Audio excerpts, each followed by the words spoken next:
February 21st at 5:30 PM at Rebecca Hall at 113 Columbia. If you want to join by phone, dial 1-301-715-8592. Is 858-9638-0068. Passcode is 257117. As a reminder, the purpose of HARC is to preserve, maintain, and enhance the historic character, scale, architectural integrity, and cultural resources of the town and the Telluride Historic Landmark District. We'll have the roll call. Anybody from town council attending? No. Okay, let's see it. So for staff, we have Jonna, Allie, and Piper, and we'll do our roll call. Kieran and Landon. Stacy Lake. Matt Lee. Mark Shamba. Bob Mather. Andrew Williamson. Thank you. And we need a motion for approval of the January 17th. I move to approve the HARC meeting minutes dated January 17th, 2024 as written. I will second. Kieran, yes. Stacy, yes. Matt, yes. Mark, yes. Bob, yes. And we need a note for our special guidelines HARC meeting dated January 18th, 2024. Okay, I'll do that one too. Special HARC meeting minutes. I move to approve special HARC meeting minutes dated January 18th, 2024 as written. Matt will second. Kieran? Kieran, yes. Stacy, yes. Matt, yes. Mark, yes. Bob, yes. Okay. Jonna, announcements? Okay, thank you. Good evening, everyone. The first reminder is that the Design Guidelines Committee is meeting tomorrow at 2:00. Anyone's welcome to join. We'll meet here in the green room. And then it is time to appoint a HARC member to the Ethics Commission. I don't know if you picked up on the changes that were just recently approved by Town Council, but some of those included changing the structure of the Ethics Commission. HARC and P&Z used to rotate appointing a member every year. And now I believe, Piper, you can help me, but I think now there's a HARC and P&Z regular member on at the same time for a 2-year term. There is one member of every major board for a regular and no alternates. And it'll be a 1-year term from January to December, and then it'll. Oh, it's a 1-year term. Okay, sorry, I put a 2-year term, but okay, so 1-year term. And you may also remember that this board has never met or hasn't met in recent memory. So I was on it for years on P&Z. Kieran's been on it, I think, for quite a while, but we do need you to elect one of you to the Ethics Commission for a 1-year term. And Kieran, you've been doing a stellar job. I know. It's the one thing I will give myself credit for. I'm happy. If Wish to resign because you're worried about the term limits, or? it's just such a time commitment that I'm not sure I could. No, I'm fine doing it again if that's easiest for everybody. Well, then I nominate Kieran and Landon to serve on the Ethics Commission. I second it. That in a motion? Okay, good. There was a second. I don't care. Okay, Kieran, well, I guess we should vote on you. Yes. Stacy, yes. Matt, yes. Mark, yes. Bob, yes. God, it's unanimous. Yeah. Right. Thank you. I can do nothing like a pro. You don't even say it. Thank you for that. And then those are all the announcements. I have the public hearing process slide.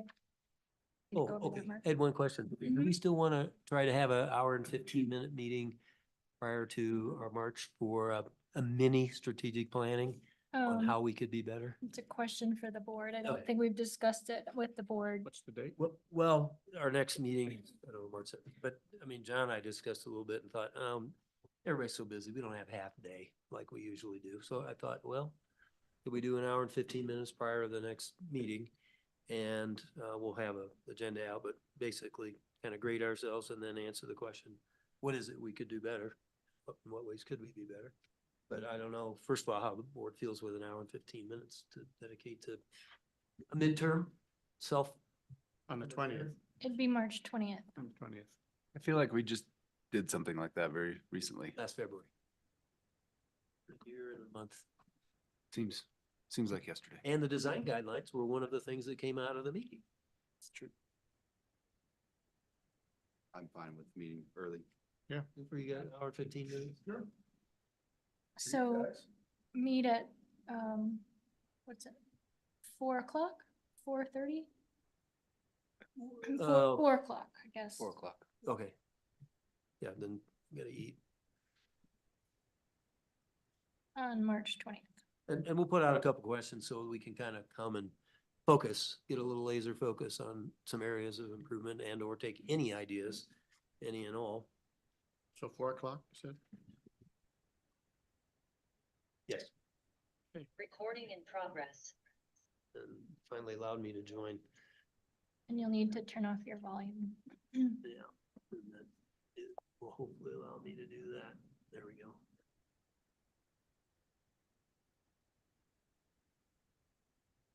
Okay. All right, public comment on agenda items. For those of you who are listening and or live, can't remember, just as a reminder, we're gonna have to increase the font size of that because I'm almost 70. The HARC. Can you do that? I just, Oh, thank you. Oh, God, I'm giving away my secrets. The HARC chair will, of course, introduce the project. Staff gives the presentation, answers all of HARC's questions. The applicant will give the presentation. We ask for 30 minutes or less. The public then be invited to make comments on on this specific project at 3 minutes or less per person. Unfortunately, there's no dialogue permitted between direct dialogue between the public applicants, HARC members, and the applicant can address and rebut. Public comment ends. The applicant has any final comments, if there were others, and then the HARC deliberates and then votes. So that's the process. Thank you for respecting it. And I should ask next on the agenda if there is any public comment on non-agenda items tonight. Any complaints, any thoughts, any prayers for snow, nothing? Okay. I don't see anybody in the public on a non-agenda item raising their hand electronically, so we will move on to the work session. Mark, I'm going to recuse myself due to ongoing contractual relationship with Sante Architects for the work session and the first public hearing item. Thanks. we'll text you. Okay. So the project is the Sender Residence Work Session. It's consideration of an application for a work session for new construction. Excuse me, pursuant to Land Use Code 5201C. It's at Lot C, Block 3, Hall's addition to the town of Telluride. The address is determined on North Aspen Street. It's in the residential zone district. Owners Top of Aspen LLC, Colorado LLC. Applicant Sante Architects and staff member Jana Wenzel. Jana? Okay, thank you. Today we received public comment via emailed letter from Attorney Nicholas Scavone. Have all of you had a chance to review that? Yes. Okay. We don't have a copy of that agreement, do we? No, and I will talk about it in just Okay. a moment. So the property is located at the north end of Aspen Street on the east side. The lot is vacant, has been vacant. Since 1983, the property has been subject to utility easements and a protective setback agreement, which prescribes setbacks and building heights other than required by the land use code. This is somewhat of an unusual condition. It may be open to interpretation, but that is not HARC's purview. So I would encourage HARC to focus on mass and scale, building character, typical design guidelines issues to provide feedback to the applicant. But HARC will and should not be asked to provide an interpretation of this agreement. Again, HARC should provide general feedback on the design, mass and scale, and general compliance with the design guidelines. Just my regular reminder that HARC's review at a work session does not vest the applicant or the public with any reliances to the outcome of the formal development review process. HARC typically allots about 20 to 30 minutes for a work session. It's at your discretion. But Peter Sante and Nate Smith are here to present the project. Okay, go ahead. Read. Sorry. You might note that Elisa here, just Lisa. Yeah, oh, and I do see Lisa, for the record, has joined electronically, so she is not absent. Thank you and welcome. And we also have Jesse Ray as our liaison. Hey, and Jesse Ray from Town Council. Thank you for joining us.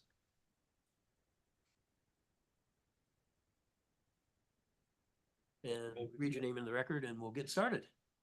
Good evening, Commissioners. My name is Nate Smith. I'm legal counsel for the applicant. I'm here with Peter Sante, the applicant's architect. I just wanted to give a really quick introduction and then I'll hand it over to Peter and mainly just kind of piggyback on what Jonna said. So the applicant purchased the lot about 3 years ago in 2021 and understood at the time and still does that the property is subject to a protective setback easement, or excuse me, agreement.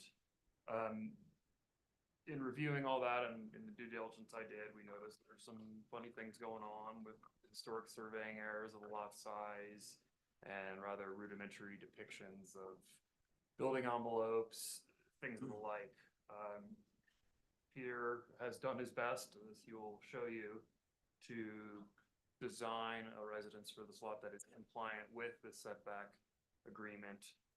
But with all that said, we are not requesting or seeking an interpretation from HARC today related to that agreement, nor are we requesting an amendment to the agreement or anything like that, even if HARC had authority to provide such an amendment. So we believe the design speaks for itself, and with that, I'll kick it over to Peter and let him do his thing. Thank you, Nate. Thank you, HARC. I think Piper's working out some bugs here. If I can confirm, this will advance the slide. For about the last year and a half, we've been working with the Stender family. This is a lot they purchased about a year and a half ago. Their family retirement home. This is in the floodplain. Cornet Creek is not far from this site. We have in the A02 zone a 3-foot offset to adjacent grade. So there's some height challenges there with the floodplain to be compliant. But it's a nice high benched lot that, as Jonna mentioned, sure came to the size generally that we have today back in the early 80s. We are seeking your input on the massive scale. And I think the thing to note here, some other homes on this slide we do see here that are below the site. I see that the photo on the left is the actual site here. There is mention in the attorney's letter today or earlier in the week about a surveyor error that was mentioned. And I think back in the earlier times when this was first lot was created, the lot was shown to be a foot or so larger, and it has just sort of come in that. No worries. I can do that. I'll give you the lot proportions have adjusted down with better surveying over time. Best way to put it. And as Jonna also mentioned, there's kind of an additional overlay of a setback constraint on this property. And a handful of architects over the years have looked at it and sort of been challenged by it. And I'm here looking at this, and it's sort of, in some ways, it's a pre-HARC kind of mention of 1.5 story, 2.5 story things in certain areas and others. But this envelope, so you know, is smaller than what site coverage or floor area calculations for a lot of this size would allow. So imagine someone who wants kind of a 3-bedroom house and wants it to be spacious and has a constraint here on this envelope, and I'm trying to convince them to take additional bites out of the envelope in order to provide some articulation and not just end up with a double wide kind of rectangle. And so that being said, we see the envelope. It's a big rectangle that the home site needs to fit within. That is, this covenant restriction does not relate to the accessory structure to the alley, just to be clear. But you can see that envelope there, and you see some of the vicinity photos. And Piper, if you could advance this one. This is a better depiction. If we focus on the blue, you can see that is the footprint of the primary structure of the house. And you can see how it peels away from some of the corners a little bit in order to create some articulation in forms. The XUC is part of this 83 covenant and generally describes a 2.5-story area, which I think refers on the document to 25 feet, which is still in our HARC documents for height allowance maximum.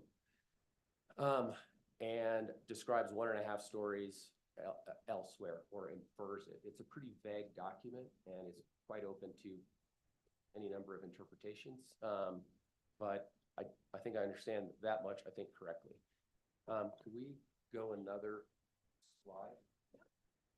I'll just start to talk about it. So the property has a kind of a raised bench and an old stream bed to the east that is generally runs in the direction of the alley, and you see that lowering to the alley and the alley grades. We are driving into a garage under the house, into a storage basement.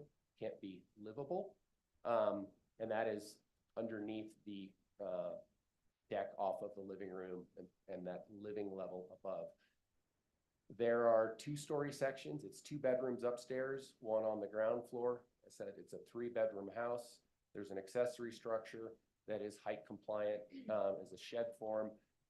Our interpretation of the 1.5-story forms, when we look at the other homes under this covenant, tells us that 2 stories is possible. 2 stories are located in 1.5-story described portions of building envelopes.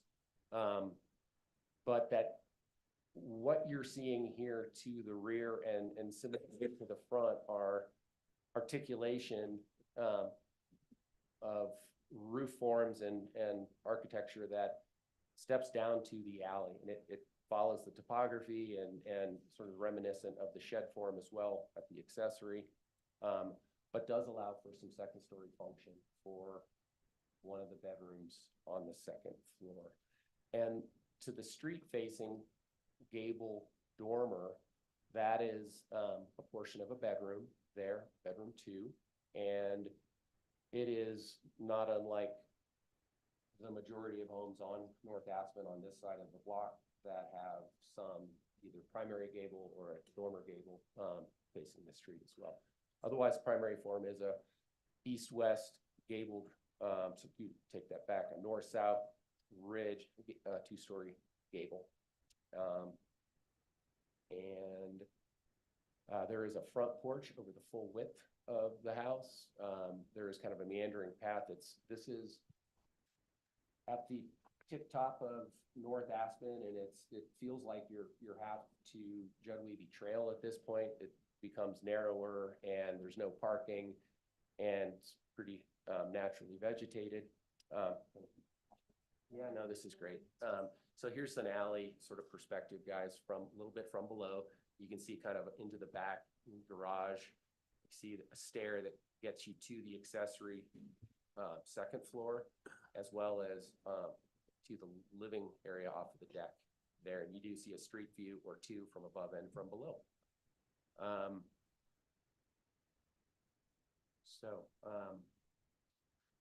I've mentioned this is in the floodplain. I've mentioned this sort of covenant restriction, what it does, what it doesn't do. We are seeing some LiDAR. Those are scans. This is probably a 10-year-old scan of some of the more mature cottonwoods in the neighborhood you see also.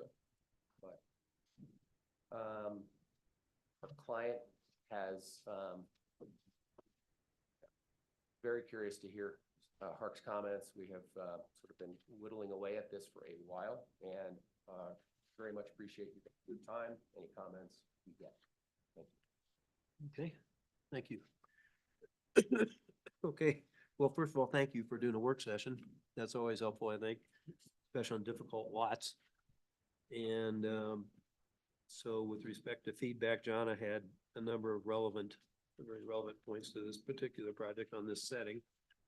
Kind of setting the stage, but who would like to ask questions, or in this case, we can also make comments in a work session. I just have a quick one.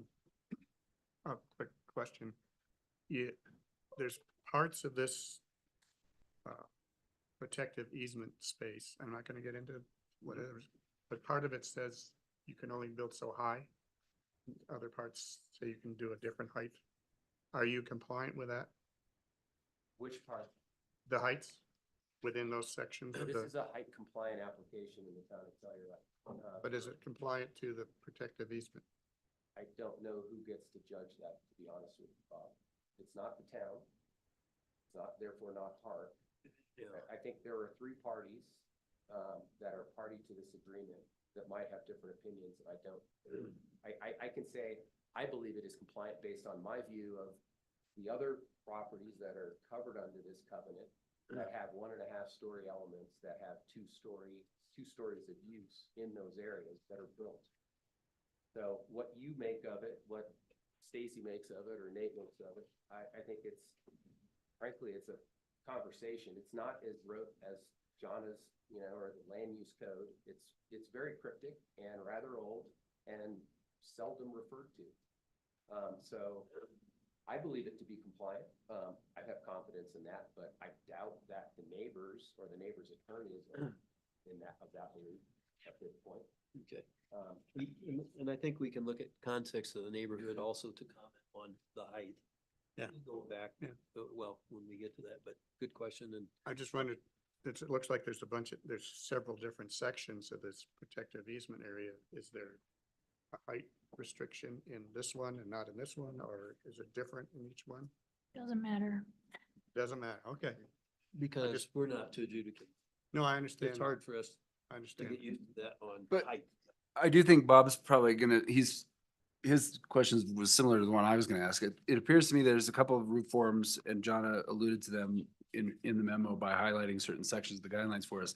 There's some roof forms that are perhaps not entirely historic or traditional. I noticed from later, we're gonna use the word historic instead of traditional going forward in the guidelines, but nevertheless, to what degree, Peter, would you say that this limitation guided you towards a form that perhaps you wouldn't have been otherwise? I think at the back of the house, if we look at the larger slide to the right, there's a long, maybe proportionally narrow compared to its length shed, and it's picked up in the accessory structure as well.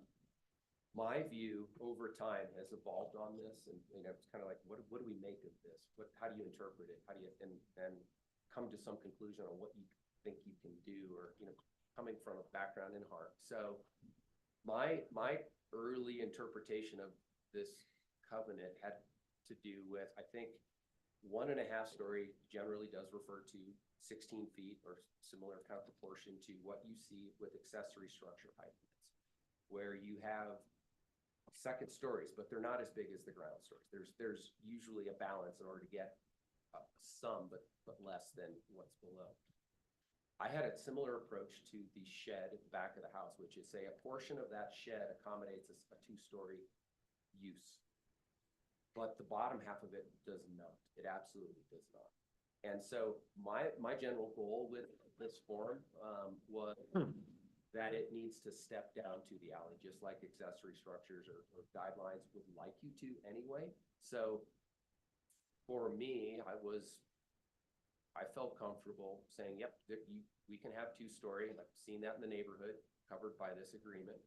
But a more traditional form would be a rear gable in that location that would not measure perhaps quite the same, or not give that more direct diminishing to the rear appearance that the shed forms do.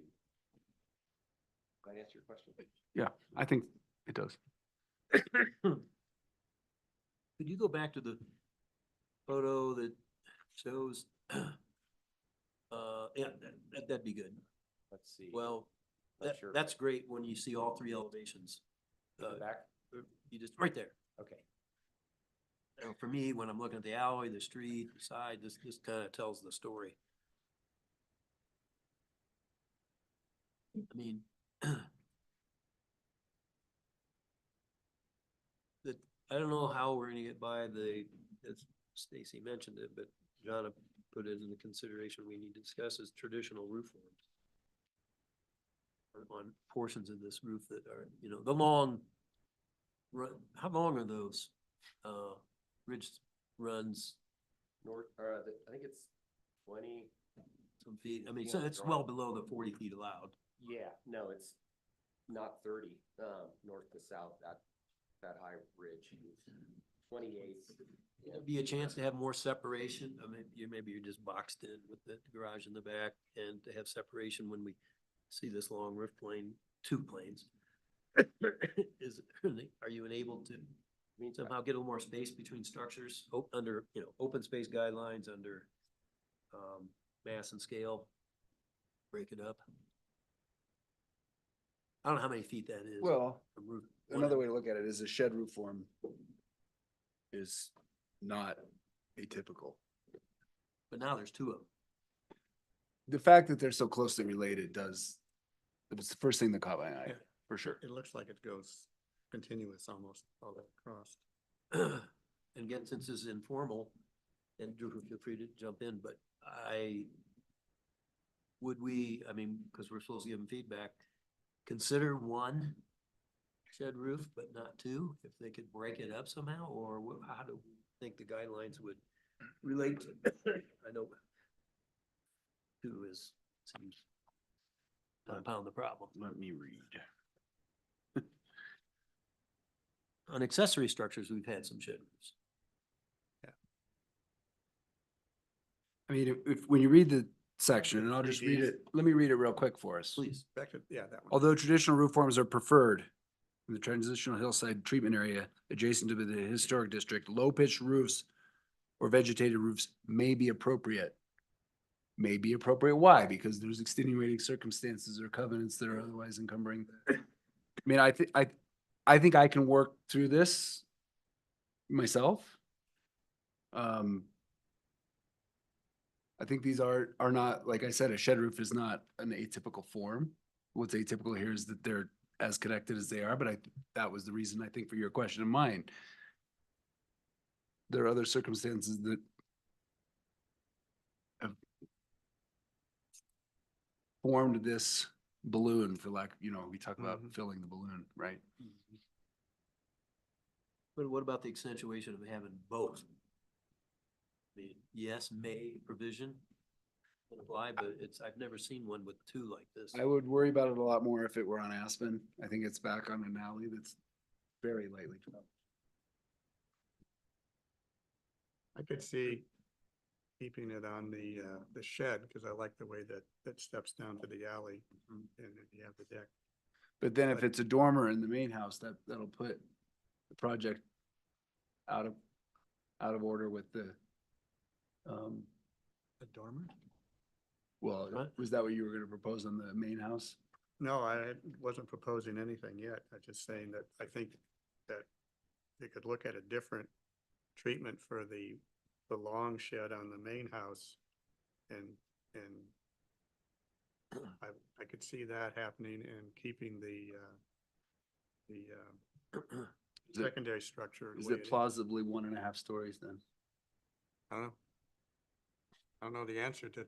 the Well, design. we don't have to have the answer. That's right. I'm just saying, I think you could look at that and treat that piece of the house, that section of the house differently and see if we can make something that still does what it needs to do for the owners and Well, I think they can fit the figure architecture better. the how of it all out. If we're saying that the long shed is inappropriate, then it's inappropriate. They're gonna have to figure out how to make it appropriate with whatever Yeah. things that are outside of our control. So Right. I don't think we need to tell them exactly how to do it. I don't know the answer. So. I yeah, think it works very well on the street. it's good I that we think don't on have Aspen answers. Street. the I'll front put yard. my hand up and say, I don't think it's inappropriate. The guidelines don't say it's inappropriate. It said it may be appropriate. Yeah.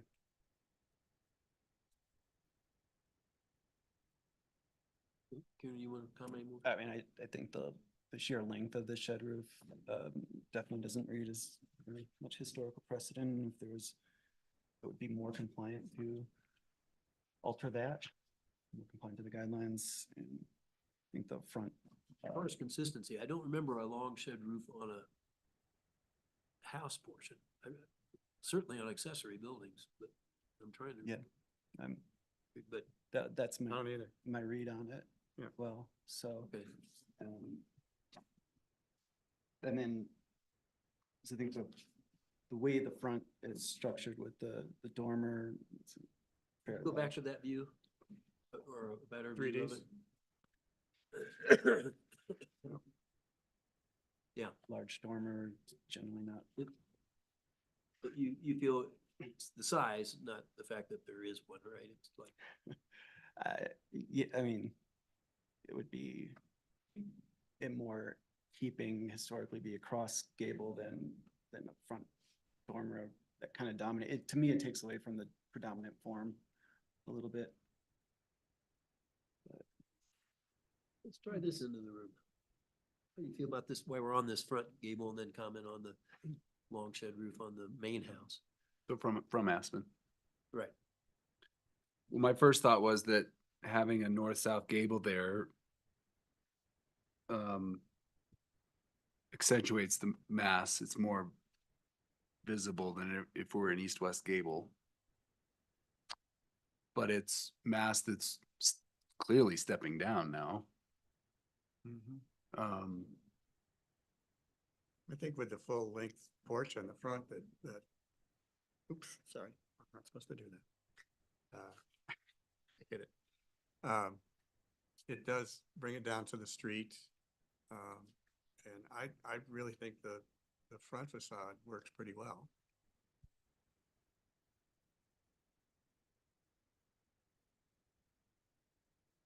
Under the topic and the guideline of simple structures, is that, on the upper right-hand corner, as we look at that elevation view,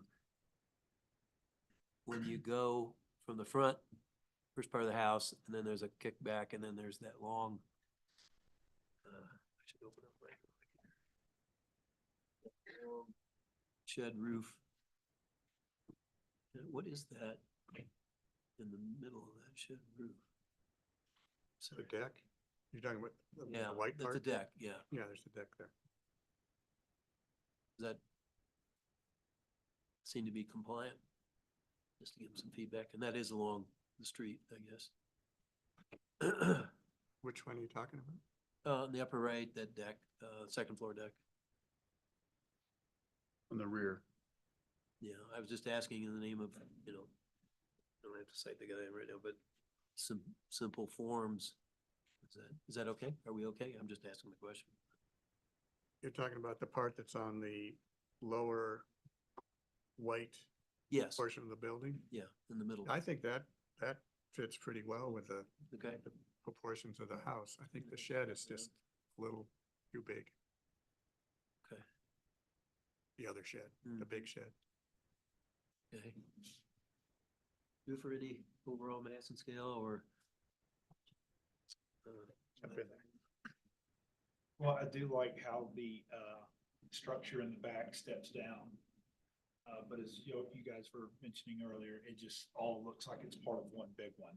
And I don't know if you had a vote, which one would you rather take away and one you would rather leave?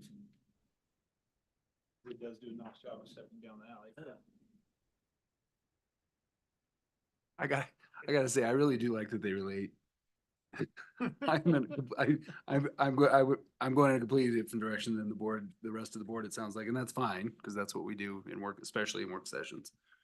I just want to bring up policy 19, mass and scale.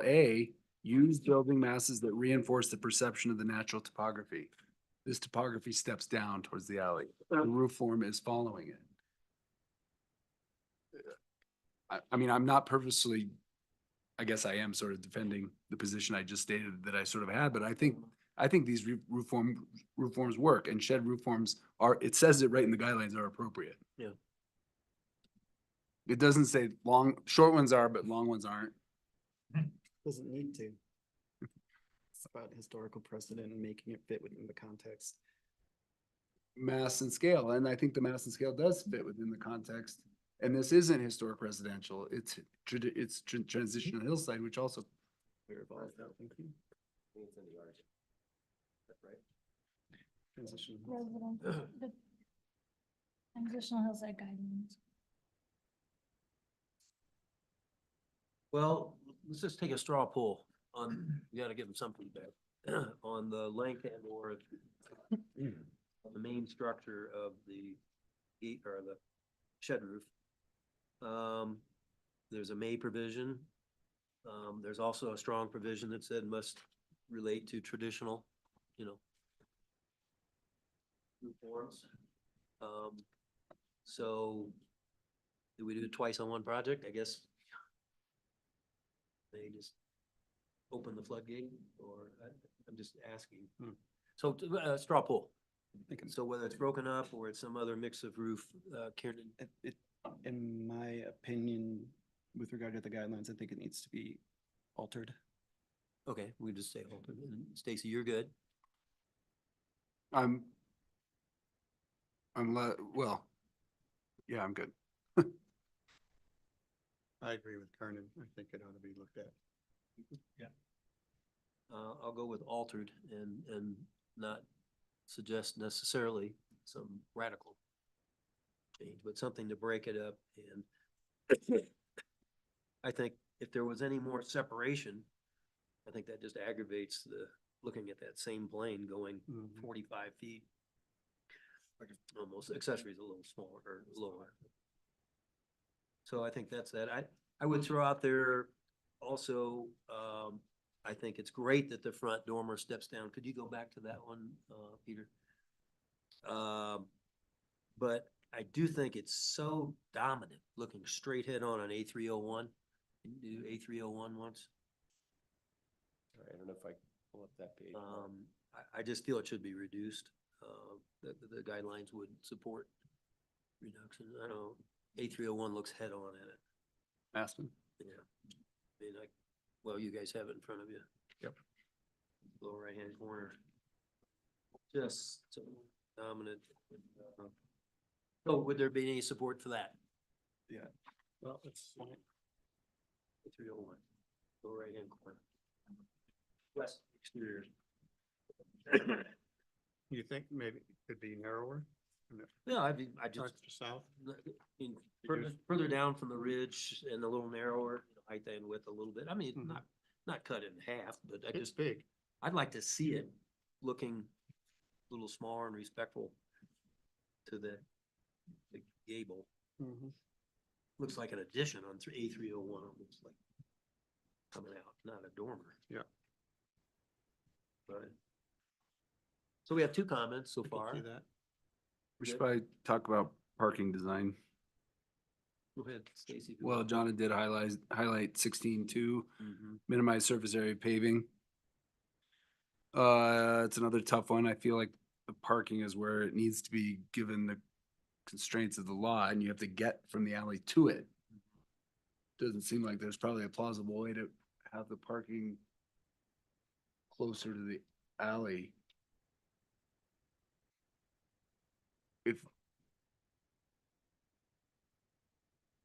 I don't know, I think we'll probably fall back to where we usually do, consider some sort of grass creek paver or break up the area of the I'm gonna pavement. guess everybody's in favor of that. Okay, so that's a third cardinal point.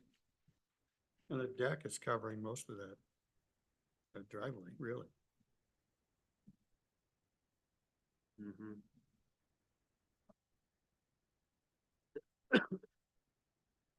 But something can grow in there, that's south.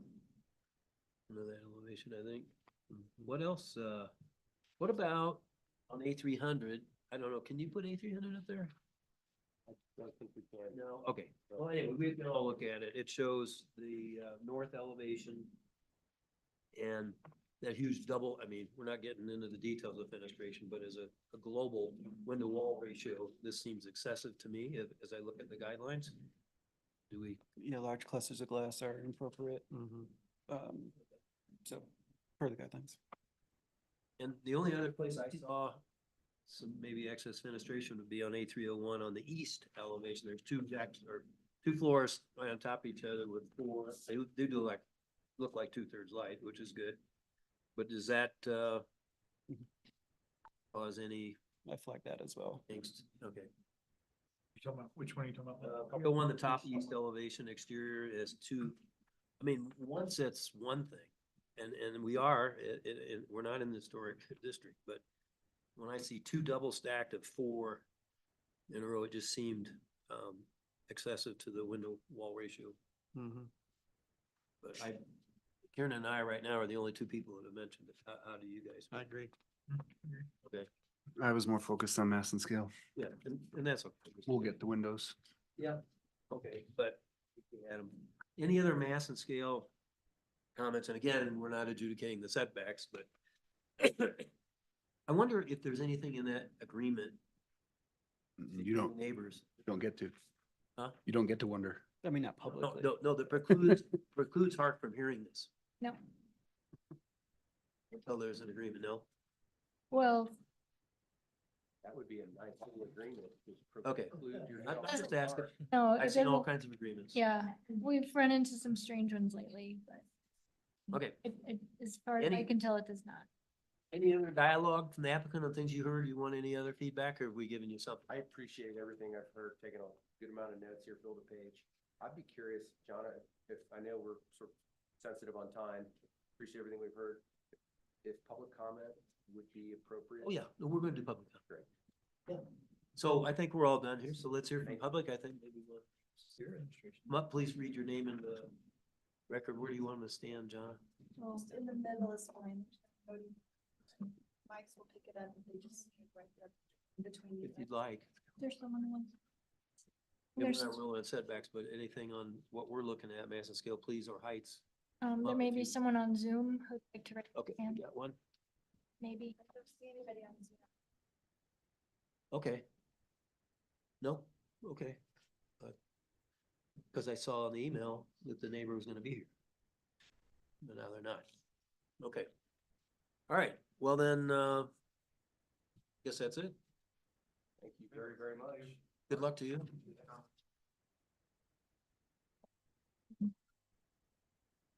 Okay, we'll move on to our items and I think the first one, Matt was recused from also, so.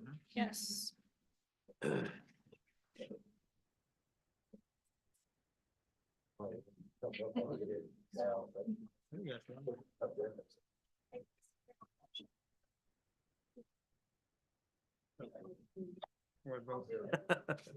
Okay.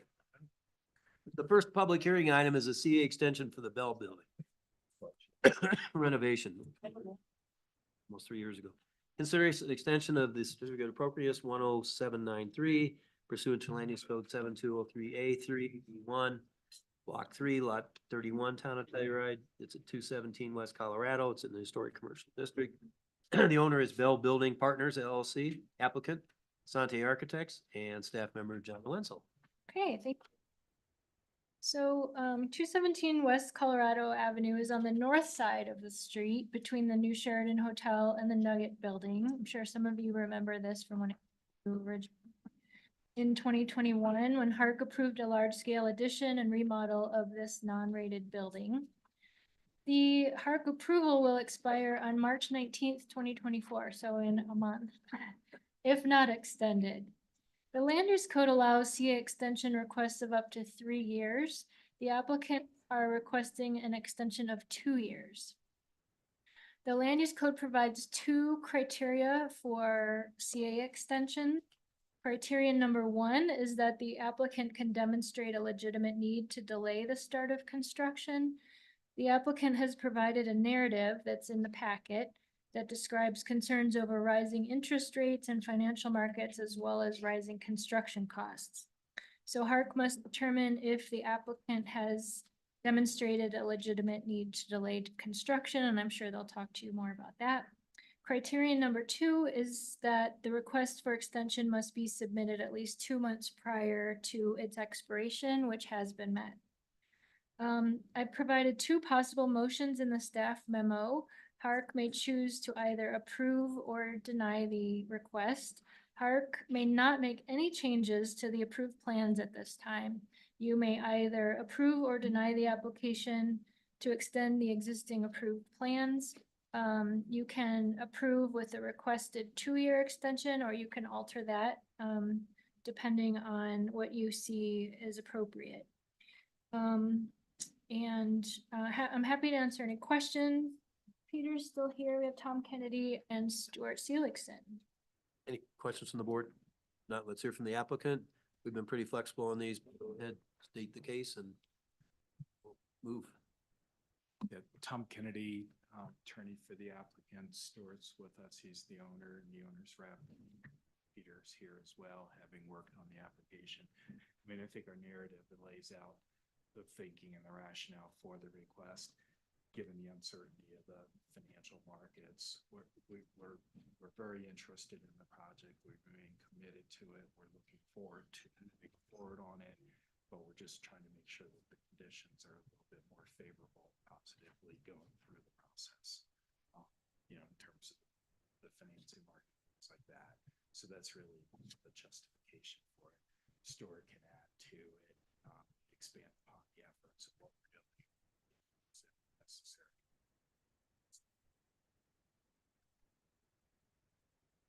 Like me to add to it? Well, you can add any flavor that you like or color. We were very excited when we purchased the property.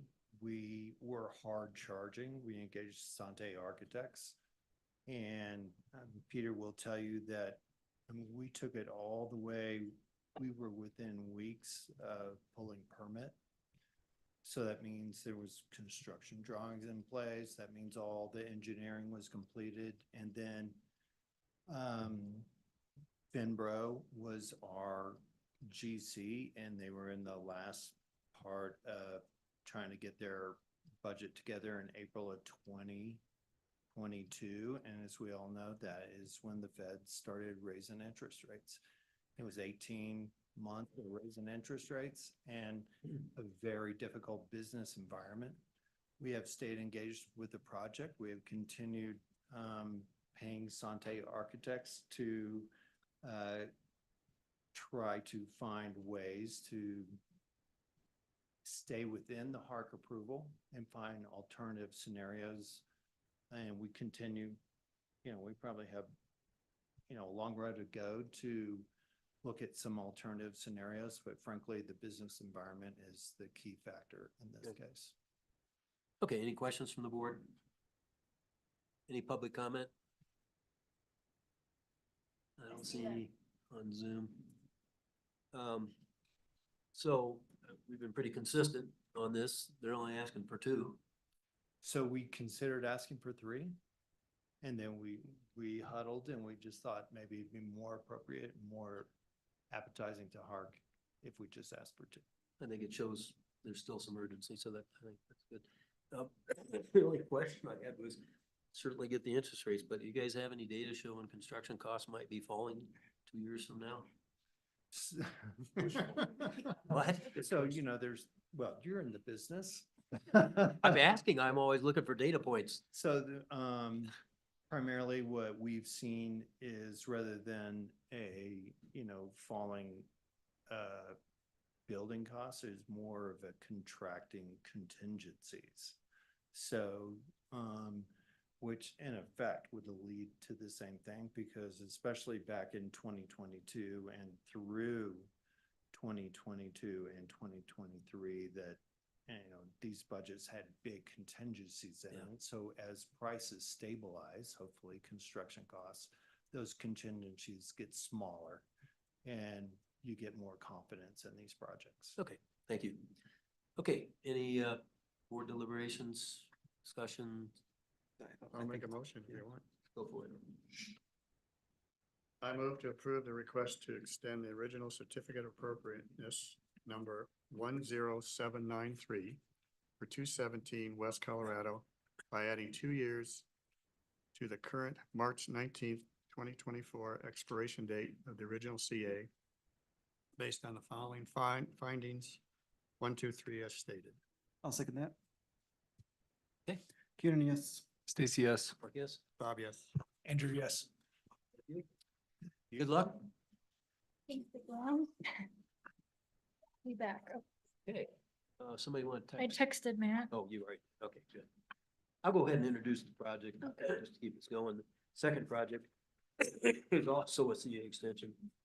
Excuse me, it's 121 West Colorado. Consideration extension of CA 10439 and land use code 7203A3B1 at block 5, lot 49, town of Telluride, 121 Colorado. It's in the historic commercial district. It's Go-Go Plot Ventures Company LLC and Plunge Investments LLC. Applicants Aaron and Taylor Homes. Remember, Wenzel. Okay, thank you. Part of this is going to sound a little familiar, so bear with me. 121 West Colorado is on the north side of Colorado Avenue between Fir and Pine Streets. Up until recently, it was known as the Telluride Outside Fish Store.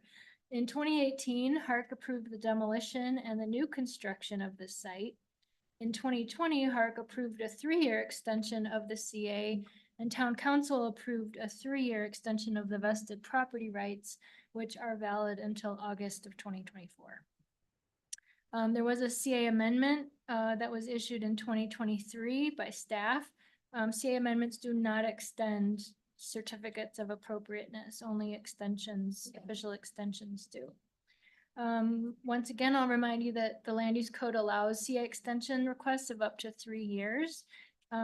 This applicant has requested an extension of 3 years. Once again, there are 2 criteria in the land use code for CA extensions. Criteria number 1 is that the applicant can demonstrate a legitimate need to delay the start of construction. The applicants have provided a narrative, which is in the packet, that describes concerns over changes to the construction and financing markets, as well as the cost of construction in the region. HARC must determine if the applicant has demonstrated a legitimate need to delay construction based on these factors. And then criterion 2 requires the request for extension be submitted at least 2 months prior to its expiration, which has been met. Again, there are 2 possible motions in the memo. HARC may either approve or deny the application. You may not make any changes to the approved plans. Only approve or deny the application, and you may approve an alternate period of the extension if you deem it appropriate or disagree with the 3 years. So for this application, we have Michael McAllister, Tom Kennedy, and Aaron Holmes. Aaron Holmes. You want to, same story, construction cost inflation. Ditto. So Aaron Holmes of the owner's reps here, he's got a little bit more of information to talk about. They bought the property and it's for their use as well. It does have some other uses that would be for public uses, but it's an important project to them that they've acquired. They did go through a process to reimagine some aspects of it, which came through a review process with you guys and resulted in that CA amendment. They worked with Michael on getting the construction drawings effectively done and ready to go, but they're running into the same issues that we were discussing in the prior application about construction and financing markets. And so that's where they're at.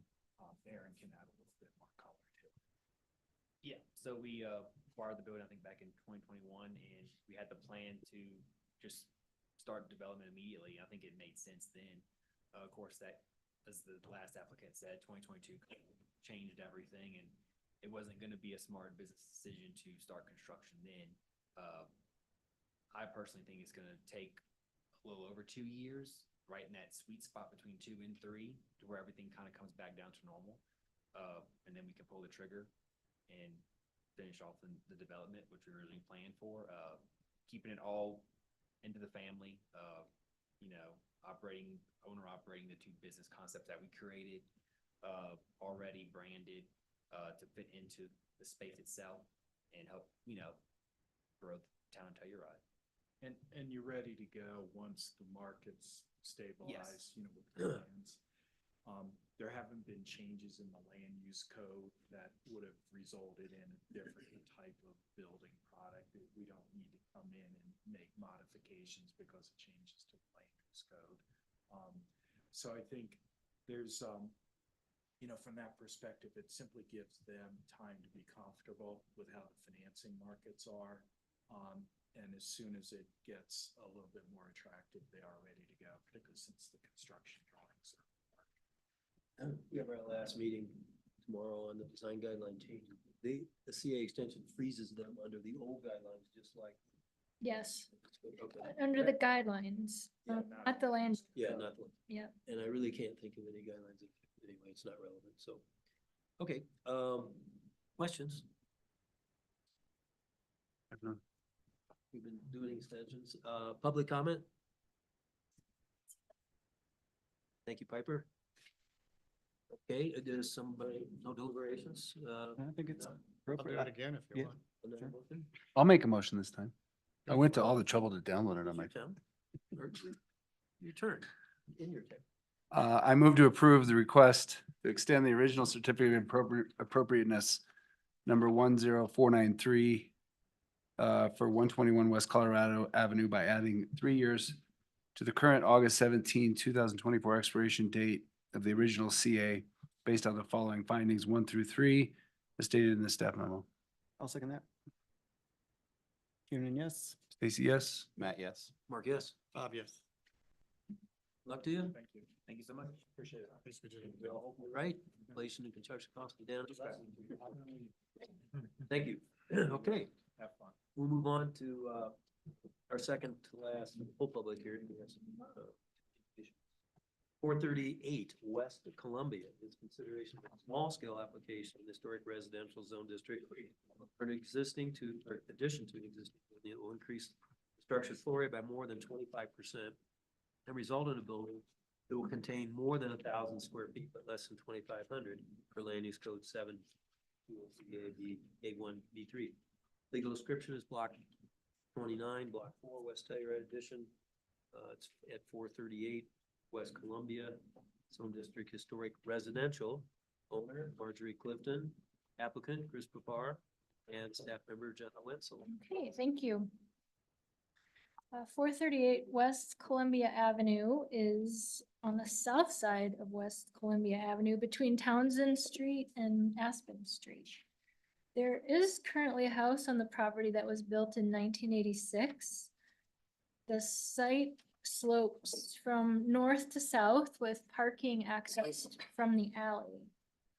This project proposes to enclose the existing carport to create a garage, to add a 546 square foot addition at the rear of the main level, extend the rear deck and stairs slightly to the south, and alterations and removal of certain windows on the east and west sides.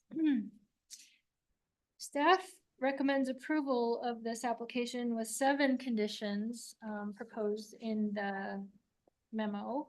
Condition number 1 was to indicate bicycle storage on the final CA plans. Condition number 2 was to provide details of the proposed fences and retaining walls, including materials. Condition number 3 is to minimize the paving in the front yard. Right now, there's a traditional simple sidewalk from Columbia up to the front porch, which is proposed to be expanded quite extensively. Condition number 4 is to revise the addition to have a clear distinction between the foundation and wall material. This right here is a fence, so we can't clearly tell what the foundation material will be. And as I said, this the structure is mostly there, but will be enclosed to provide a garage. Condition number 5 is to reduce the size of the south facade main level windows. In the addition on the south side is mostly glass. The windows are exceedingly tall. Condition number 6 is to provide the location and details of the trash enclosure on the final CA plans. And condition number 7 is to reduce the number of can lights at the garage. This little, photo shows 3 can lights, under the rear deck that would shine down, over the garage, which is not consistent with the exterior and site lighting standards. Christopher Parr is the applicant. She's joining us on Zoom, but I'm happy to answer any questions if you have any for me. Questions for Donna? I have one. I walked past all the sites today. I walked past this house and it's already under construction, under renovation. I can help with that. Great, The- thank you. at the point, The front porch extension is already built and that's part of this application. That's not true. I will be glad for Chris to Okay. address it. Okay. Yeah. Hi, Chris Parr with Shift Architects. So this renovation had started, and the front porch, was approved on a CA staff level. And so construction had started and, got missed slightly through the building department that there was a bathroom in the basement. So, it had, everything needed to be removed. So half of this house had living space in the lower level, which is in the floodplain. Anyway, so we went back to the drawing board and worked with HARC and Sam, and came up with a small addition. And now the house is compliant when it comes to square footage and livable and above grade. Just storage in the basement. And as you can see, oh, I didn't share my screen. Can you see my screen now? Yes. Yes. Awesome. And then on the west side, this house is within the 3-foot setback. So, everything on the existing house, all the windows had to be removed. And then as for the 7 conditions, we are fine with all 7 and we'll work with staff to comply. Questions for the applicant? I don't see, I think it's fine. I don't see any big issues with the design and I'd move to approve it. I guess I was confused because the drawings say new front porch. And when I walked by, going, it's already there. What's going on? So. Yeah, we explain haven't it. I think approved. I understand. Yeah. You've already had the approval, so that's not an issue. Yeah, we were well demoed when Sam had brought this to our attention. Okay. Other questions? Any public comment? I do have, sorry. I do have a question for the applicant. We sort of moved right through all that really quickly. Hi, Chris, how tall, on the south elevation, the doors, how tall are those? 8-foot doors, 9-foot doors? Get to, oh, they're not even there. Let's see. They are 7 foot. Which means the windows are the same. Well, so the other window heads are 7. I think for me, These are the aligning- 5 foot. yeah. I think that's why it appears there's so much glazing. The sills of the adjacent of the windows on either side don't align with the lock rail of the doors. I mean, if we're gonna have 2/3 glazing in the doors, the glazing in the windows should be similarly proportioned on either side. And I think that was Jonah's Yeah. That was her condition. condition. Good. Okay, are we ready for a motion? Well, we haven't deliberated yet. We just had questions. And Well, we kind of slid from questions. Okay, but let's go ahead. do we also have to do the public comment thing again? Didn't I ask for public comment? You did, he asked for it. You did, but I was trying to get a question in before we went to public comment, Okay. because that's Point of the way order. that's the way we're supposed to do it. Let's deliberate. What would you like to deliberate on? So the only thing I'd like to talk about is what Stacy was saying, and I agree exactly where he was going with that is reducing the glazing there by bringing up the bottom of the window up with the lock rail of the doors, I think is appropriate. And I'm curious if the rest of the board feels like the glazing should scale down a little bit more than that, because it does wrap one side, and if there's not a lot of space in between the doors, walls, the windows, or if it's really just bringing that bottom sill up, kind of makes everyone happy. I considered that. I think since they're being required to remove quite a lot of It's a lot of glazing, glazing that's there. that's their one chance at getting a little bit back. So normally that concentration wouldn't work for us. But again, there's an extenuating circumstance here with that wall being within the 3-foot setback. I would agree.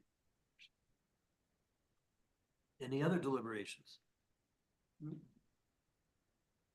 Whose turn?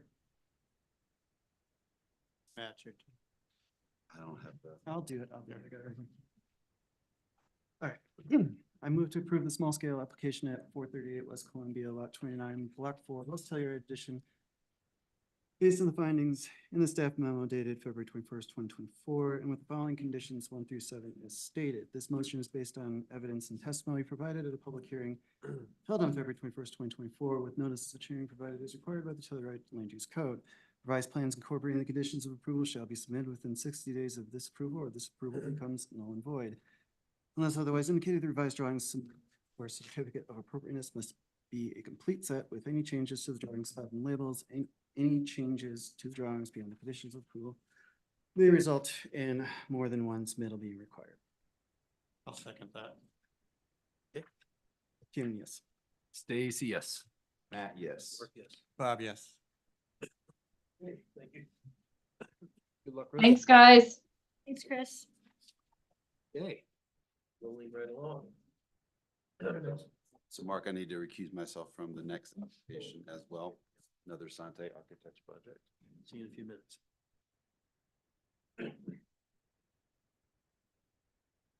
Okay, next project is 28 West Columbia, new construction, consideration of application for small scale demo of a non-designated principal structure within district pursuant to Land Use Code 7203A3B6C, and a small scale new construction in the historic residential zone district, which will contain more than 950 square feet, but not more than 2,500 pursuant to Land Use Code 7023A1B1.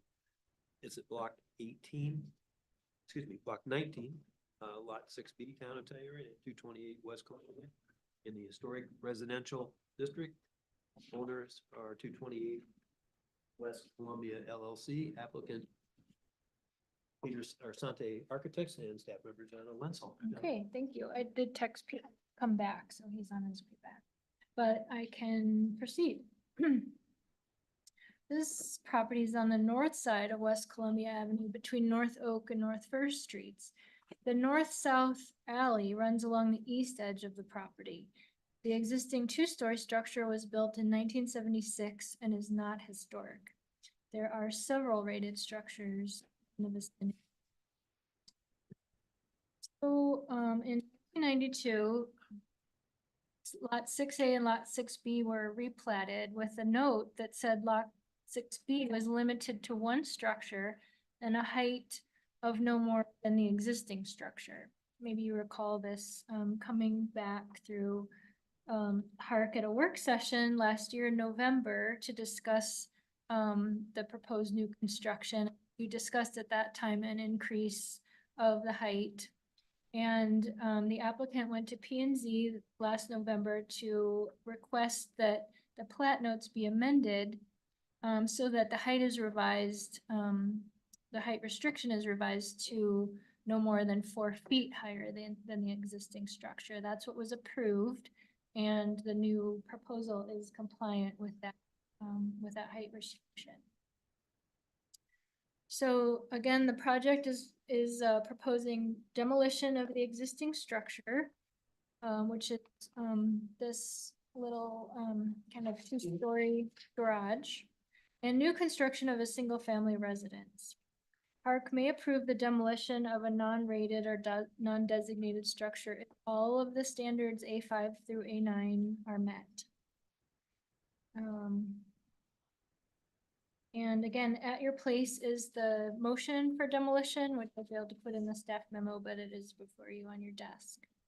So staff recommends approval of this application with the 10 conditions listed in the staff memo, and I will go over. Number 1 is to indicate the location of bicycle parking.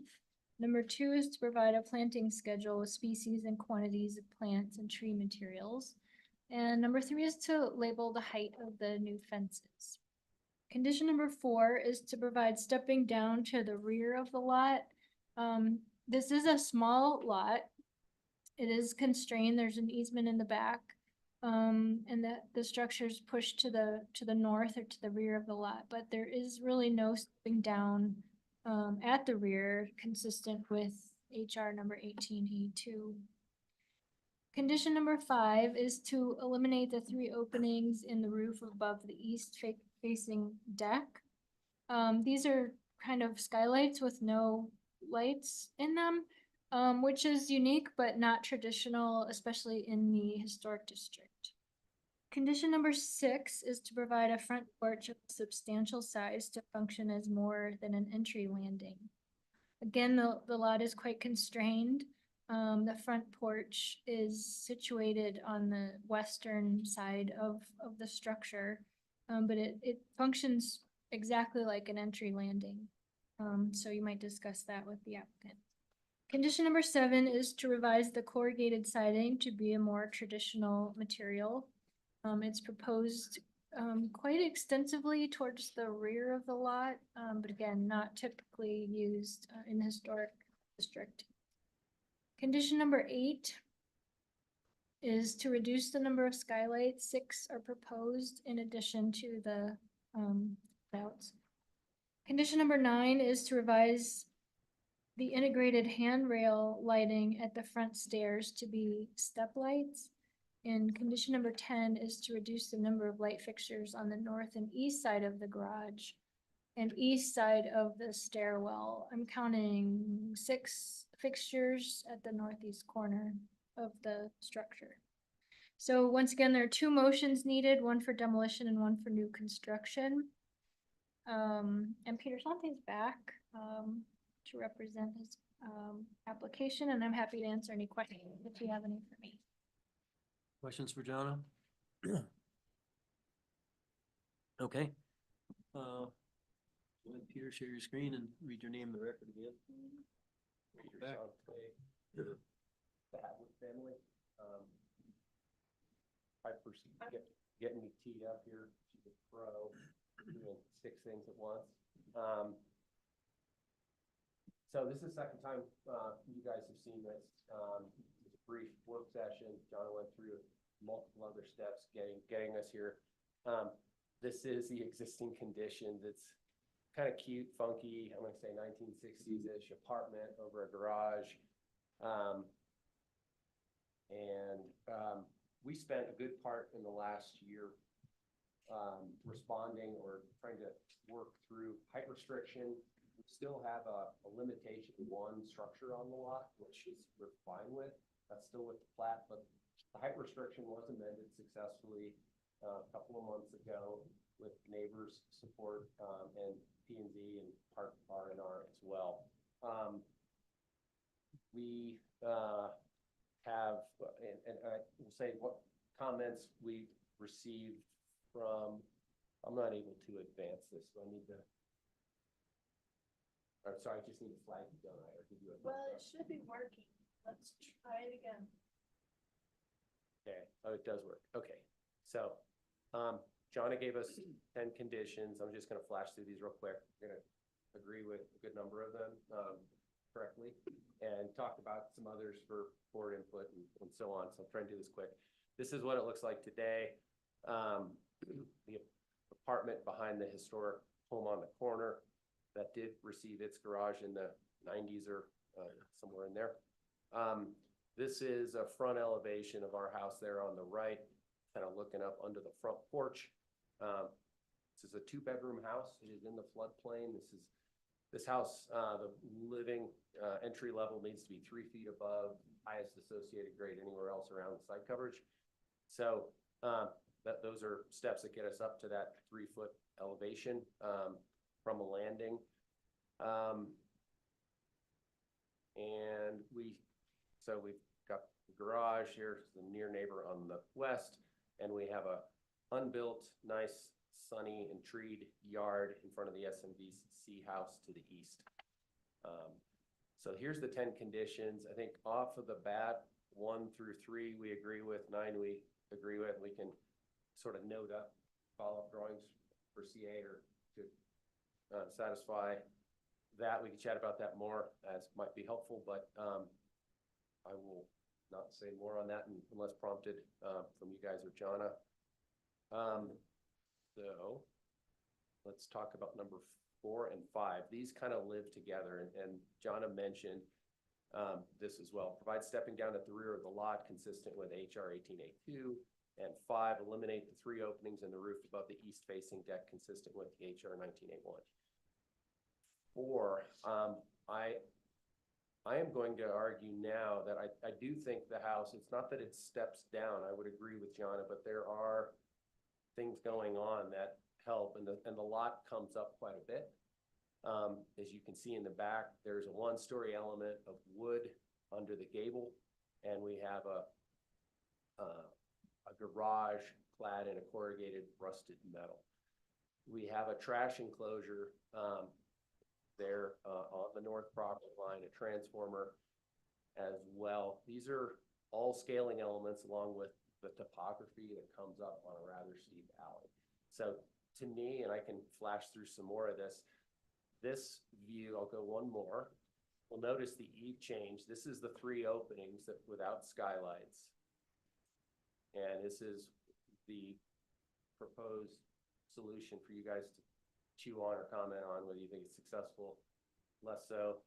It is our preference to do this. I point out that this is still, does not change the ridge height, which is a part of how the height is constrained. It does not affect that at all. It does raise the eave. I'll note that this northeast eave still complies with the allowable height. It's still under the 25 as you would measure it for the project. It is our preference. It had been sort of a concern with how heights are measured with doing this before, but I think this is a more elegant solution. It does step the roof up to the rear, but it feels better in addressing the skylight concern. I think I'm going to go to the next slide. 6 here. So might come back to 5 here as we progress through this, but 6, provide the front porch substantial size function as more than entry landing consistent with HR 20D3. So this is a little more of a, not say aerial, but a little more elevated than a pedestrian view, but gives you a view of the porch. You see the steps from the sidewalk up to a landing, and then the porch itself. We are showing some chairs there for scale. I feel like I've done smaller porches. I have a smaller porch on a historic house. I'm not used to being asked often to make porches bigger, but I would like to say we could increase the porch if that is the board's preference. We could effectively kind of increase its width a foot or so to the left or west into that side yard to add a little additional functionality or width on that porch. But I think with the combination of the porch itself under the roof and the landing in front of it, which is kind of halfway down to the sidewalk, that functions kind of as a transition into the yard, there's a lot of livability or functionality with those in combination as well as the yard. So anyway, look forward to any further comments there. Revised corrugated siding to a more traditional material consistent HR 24A and 24A2. So this, I mentioned briefly, this property is still constrained. It is not allowable for us to propose 2 structures, to have more than one.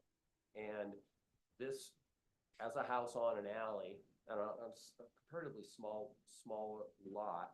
It's a little atypical for Telluride proportionally, the width to the length, but it's 75 feet long.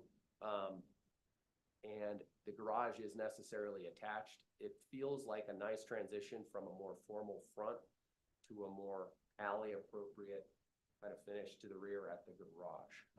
To me, I understand the guideline, I understand why it's in the conditions, but I have certainly seen up this alley what look like alley sheds with kind of more rustic alley materials on them that are attached in a variety of ways to primary houses in front.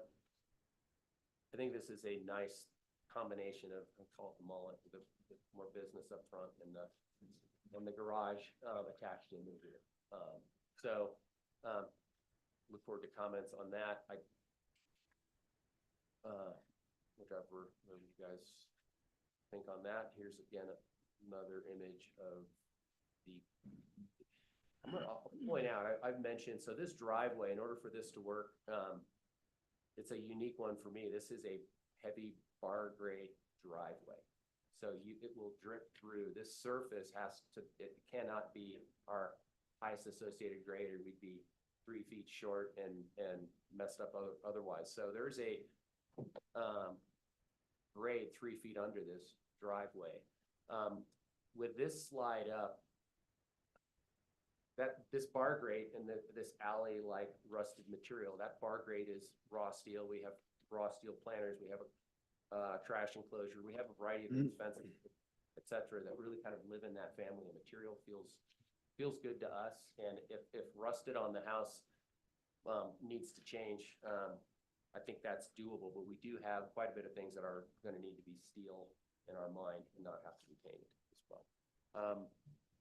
There's some safety concern, or I just want to mention, this relates, I'm getting ahead of myself here, on some of the lighting patterns back in this northeast corner about being able to illuminate that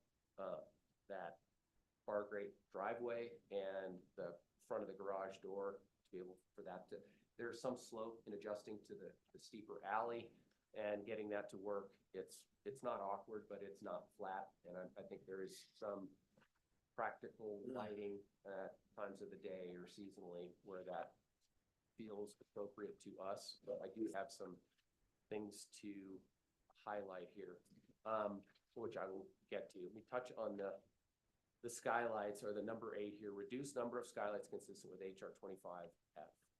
And so this roof plan view we see with red X's in the northeast corner, where those openings that didn't have glass in them, they weren't technically skylights, but those are gone. If that's acceptable to HARC and doesn't sort of challenge other guidelines. I think the 3 skylights on the right that face east are more important or precious to our client than the west, but I think we're look forward to any comment from you guys where your comfort threshold ends, or what you need, whether you need actual skylights reduced. I would just say they would be in preferably of those 3 on the left, face west. If you need skylights reduced, that's where I might encourage you to contemplate. But that said, that's I guess thoughts on 8. I think we're almost done here, guys. Reduce the number of light fixtures. So we are, I'm not laser pointing, but at the front entry, we are removing the light in the handrail and would ask for a step light or 2 at steps for safety, whether they be from the sidewalk to the landing or from the landing to the porch. I think we have highlighted with a little highlighter, 1 on the north uphill side and 1 light on the east side at a bedroom door, that those could be eliminated there. So that's a few adjustments and few reductions on the lighting side. And I think I might end here. I didn't really talk about, when we last spoke a couple months ago as a brief work session, there was good comment about the scale of the front the front of the house and the height of the stone or just the materiality, and it was general, and we were at a work session. But we have made some adjustments here, and I know it's not in Jana's comments, but just so you guys are tracking, we've added a canopy roof on the south sidewalk side over the front windows that transitions into a guardrail, and it steps the stone down above that at that deck up there. There's also a board form concrete base, which you can see hints of just above the landscaping, which is trying to break up that stone masonry, the height of that, and there's a kind of a battered ledge on the south side of that as well. A good amount of landscaping, which we have spent a little more time contemplating with it.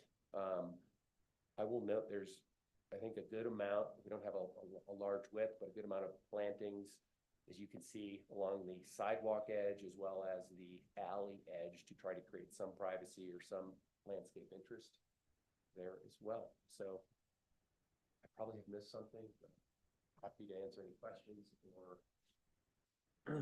Okay. to the board. Yeah, you covered all the conditions, I think. Questions of the applicant? I have one where I was thinking, I was one of the several that, on your very last comment, the mass of this front room was stone when 17 mass is steel. It says traditionally, this is what I'm having trouble getting by. The exterior wall materials were horizontal wood siding with the exception of a few brick homes. Stone was used occasionally for foundations of fireplaces. So I was one of the ones that mentioned at the work session, I felt that it could be more compliant with turning it into more of an accessory stone rather than this whole front building attached to wood-sided building. Although there is a transition made on this side and not so much on the other side, but that's okay because it's front porch breaks it up. So I'm still struggling. Peter, I'll turn it into a question. Could you try to get to more of an accent? Could you reduce the height of those pillars in the front and then the return back to the wood house and make that just railing?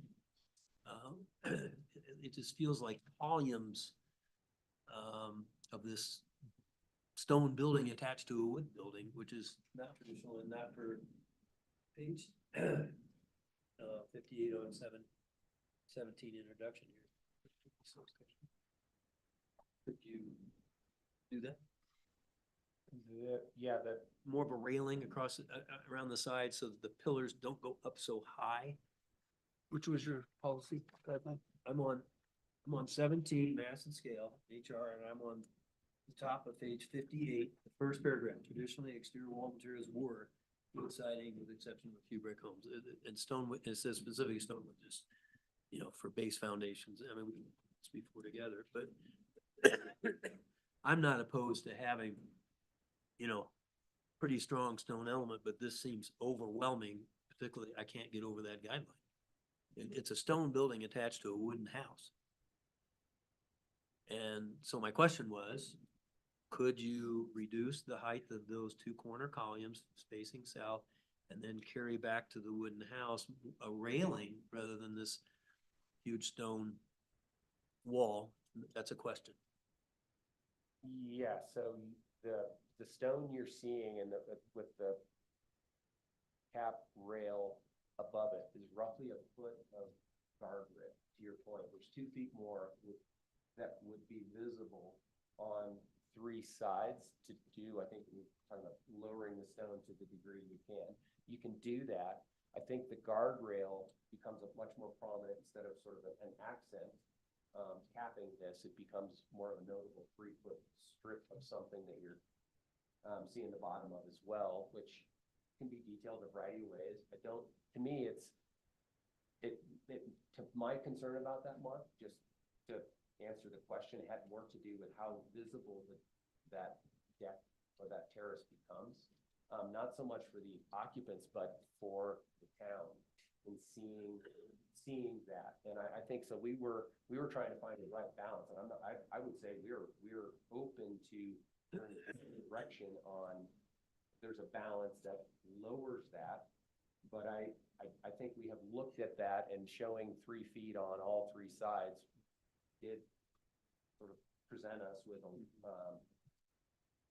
deck that was not as tough. Let me ask you, how many feet of stone is above that, east side door? What is it on this elevation, on this front? Probably gonna be, say, about 4, but I'm saying you could reduce a couple of feet of stone to get 3 feet of rail and have that work, and not change the usage of the house, other than the fact that you're looking at more guardrail and less stone. And I was gonna say, this in a lot of ways, we seem to have this parallel conversation a lot of times. A transparent rail is more transparent, thereby less massive. However, solid rails also shield light spill and give a bit more privacy to that deck going both ways, more privacy to the street, more privacy to the deck itself. I appreciate that the applicant has tried to split the difference here to a degree. Maybe not enough for you.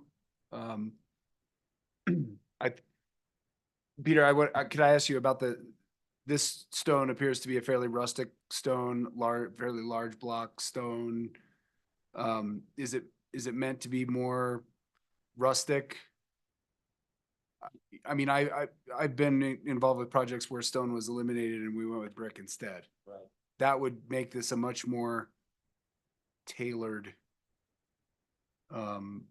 treatment. And I just wondered how purposeful, are you purposely going for a rustic stone here?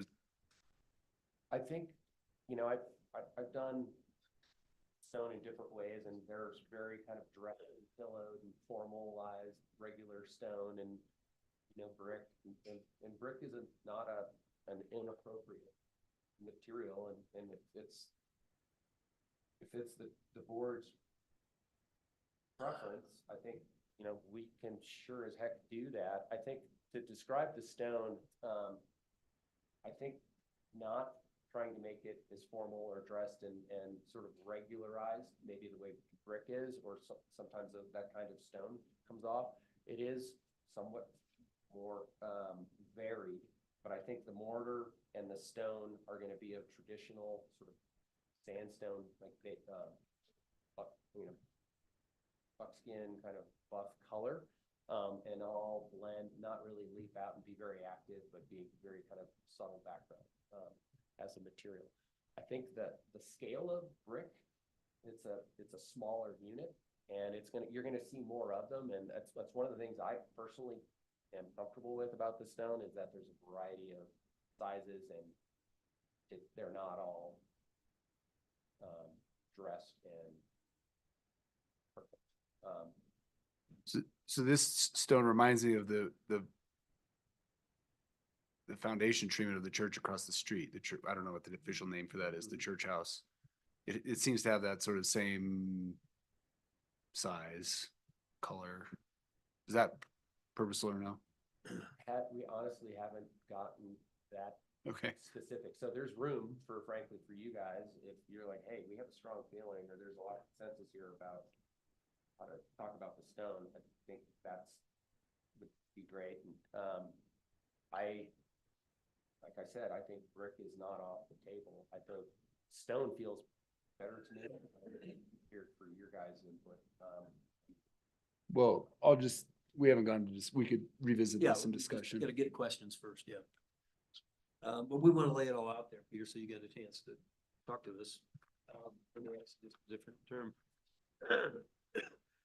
Would you rather see brick or my suggestion of lowering by 2 feet, whatever that stone column? And having some opaque or intermittent opaque steel railing around there. I mean, certainly from the sidewalk, you look right into that deck anyway, but is there a preference before, and maybe our motion allows both, and maybe we need to see it again, I don't know. So I'm just remembering here too, I'm not able to advance at the moment, but on the porch side, which is the west side they're not looking at, but there's a porch roof that attaches to that. That side, the stone doesn't want to come down because that porch roof doesn't play. It could nice come with down the about house. a foot, but that's about it. Well, Yeah, it wants to, that roof wants to meet a stone or a brick or a wall material, not a brick. Yeah, I would argue. But, awesome. So let me, if I can go back to. that's on. There we go. So on this side, we are trying to end that porch roof into the wall on that west side. Which that roof could come Yeah. down. And what you're seeing here on the south, Mark, this canopy with the full height guardrail above it, that gives you a kind of a reference of what we articulated at the front for the step down. I can't do that on the left side, on the west porch side. To your point, am I going in the right direction? On this east side over the doors, we did look at that and debated like, okay, what is the right height? And honestly, there's like, keep it simple, you're balancing all these things like eccentricity or asymmetry versus symmetry. And we held to, it's a purposeful gap at the front. It's more welcoming and that direction on the downhill side, less so on the alley side and where the porch roof is. So if the question, if I'm choosing between lowering the stone or choosing brick,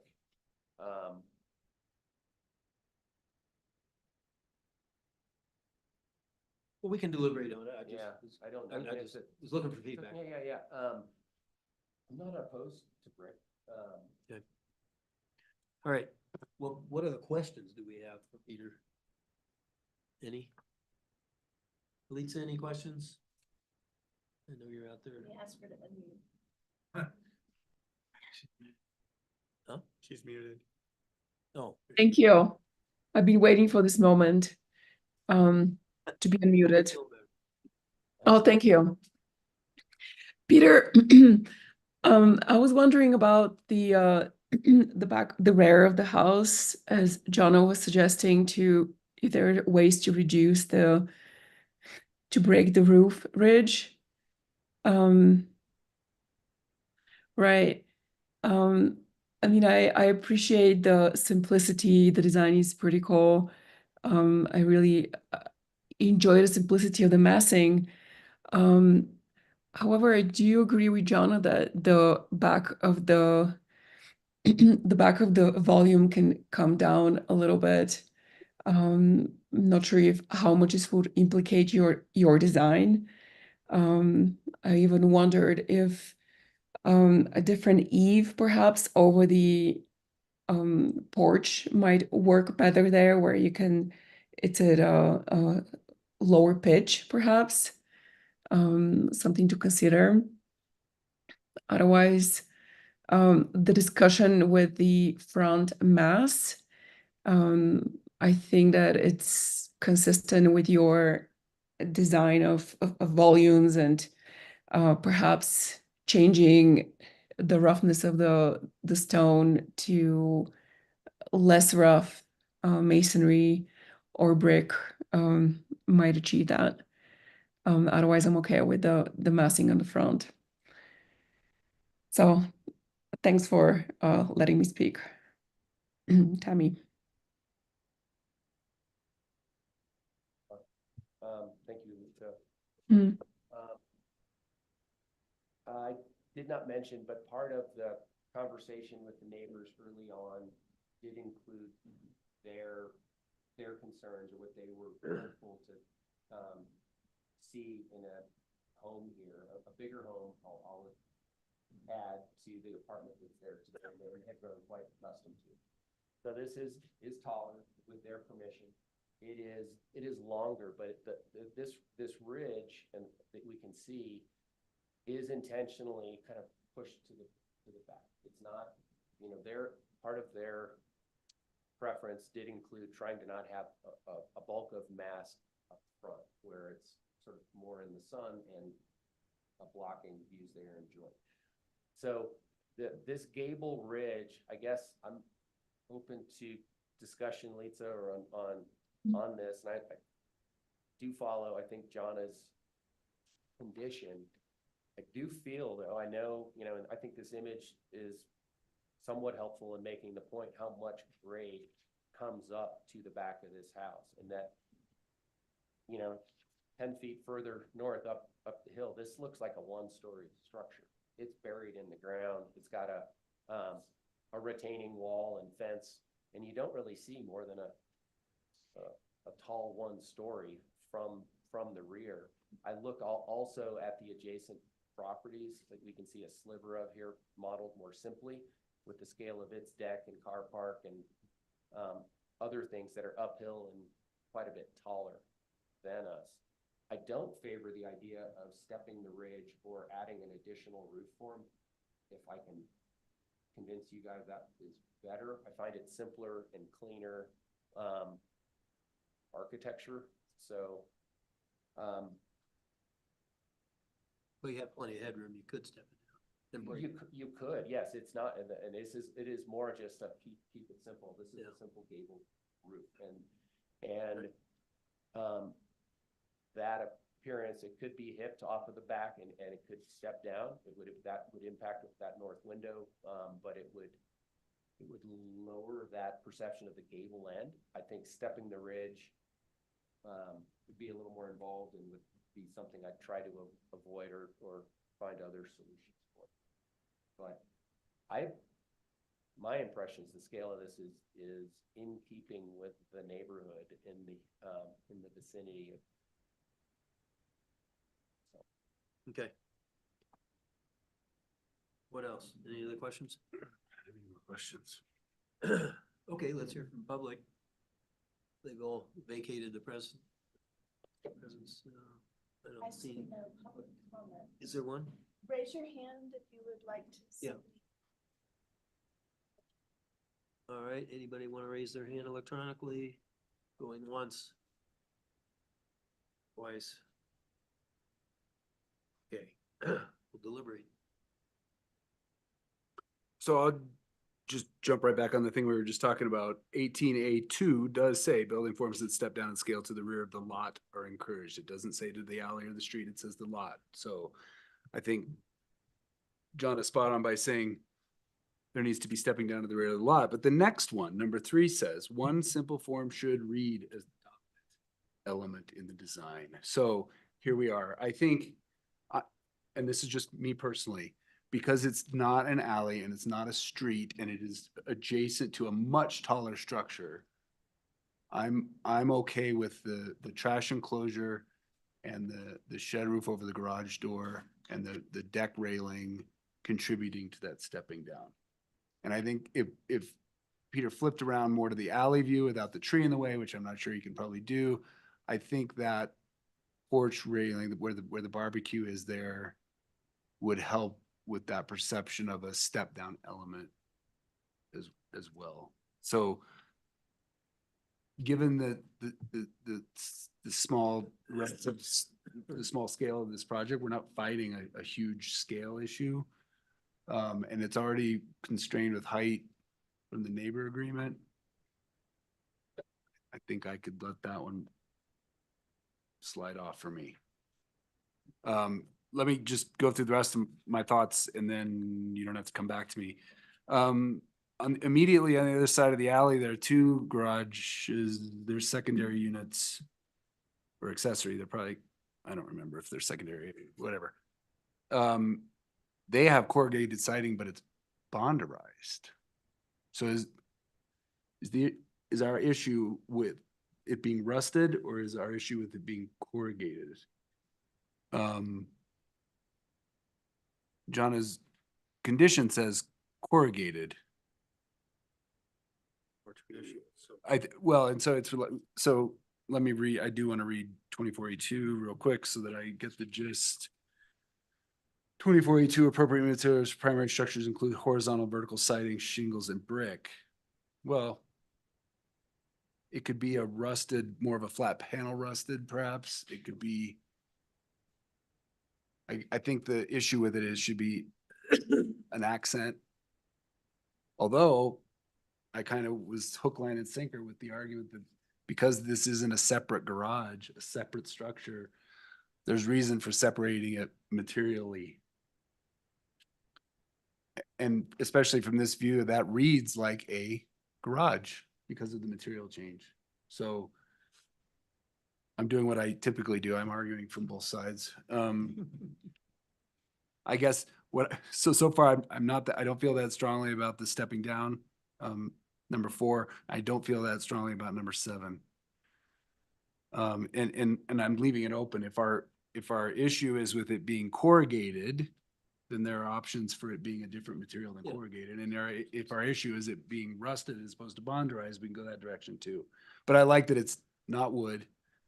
And I definitely like that it's not stone. So what does that leave? So John, just to weigh in, is it more of an alternative to corrugated, but some sort of rusted metal that would be acceptable? Corrugated metal is appropriate on foundations for skirting or on accessory structures, not as a material on a primary structure according to the guidelines. So it could be another rusted metal, but just not corrugated. Appropriate materials for primary structures are horizontal and vertical siding, shingles, and brick. So we're may not, I know we're gonna talk about the design guidelines changes, and we talked about allowing metal for siding material outside of the historic district, but not in the historic residential. So even if we were at the point where we had adopted the new design guidelines, I don't think it will include metal. So I think where I understand, like I said, Peter made it, I thought, a very good argument. But the guidelines don't support it. Yeah. So there are other options for horizontal wood of a different color. Okay. All right, and what about 5 and 6? Well, the roof openings gone, slam dunk. Although interestingly, by pulling the eave up that way, you're raising. So I'd rather see this option than the openings. Yeah, okay. So that's fine. The front porch, I gotta tell you the truth, I read that one and I looked at the plan and I thought, that's a pretty big porch. It's long, it has its short side fronting Columbia. Yeah. And those chairs might be on the small side. Good job, yeah. But, Could I, it could, those steps could come forward. It could use the planter as a way to bring that forward, but then the roof wants to come forward too. Do we want to pull the porch roof forward? I would suggest taking a look at the photograph that's on, Page 60. well, mine have different page numbers. Oh. So it's, number 19, policy number 19. The photograph is in there. It says a historic structure that exhibits a simple roof form. It's not talking about the porch, but look at the porch. It's basically the same size. Yeah. Well, that one's So probably a I little didn't see deeper. I don't see it. I don't see an issue with it. Yeah. But, okay. Look at the picture on the next page. It's an even smaller porch. Oh, way over there. I, Okay.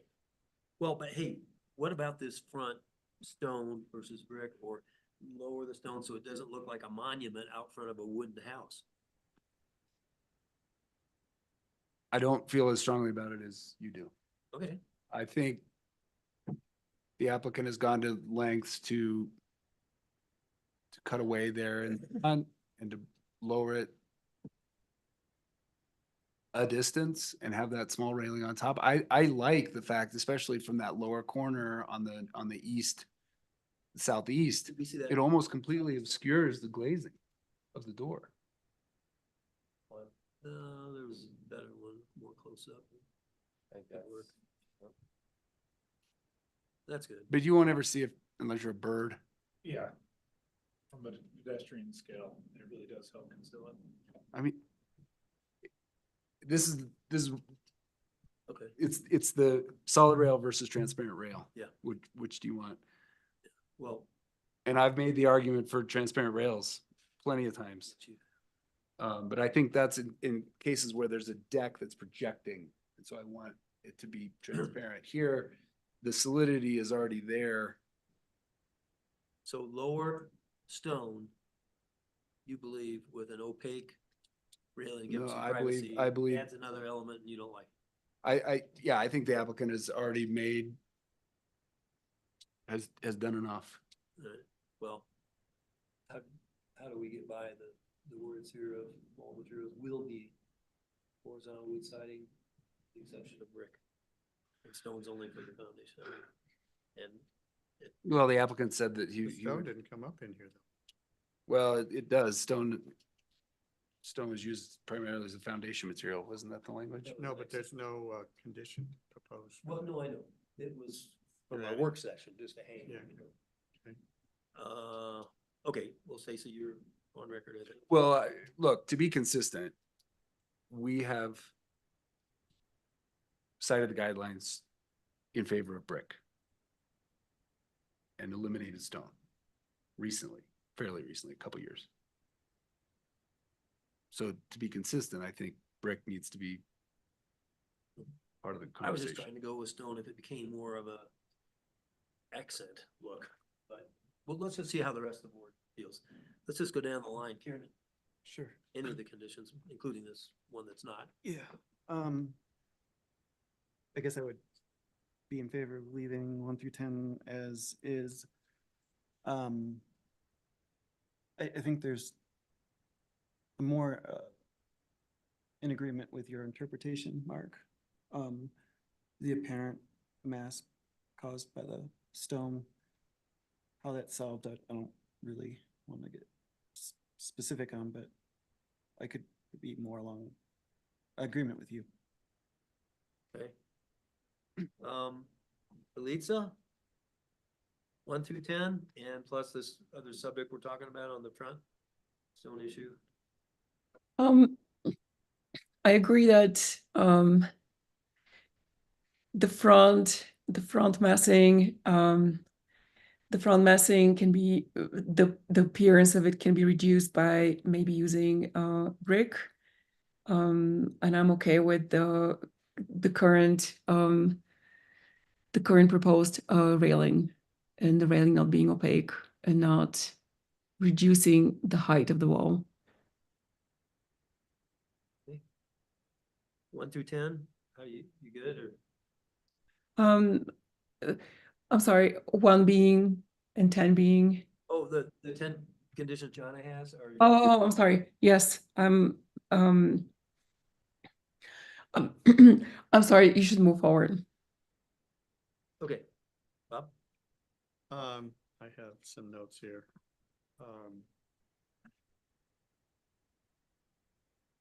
I'm pretty much okay with eliminating number 4, about stepping down the back, the way he's got it, it's fine.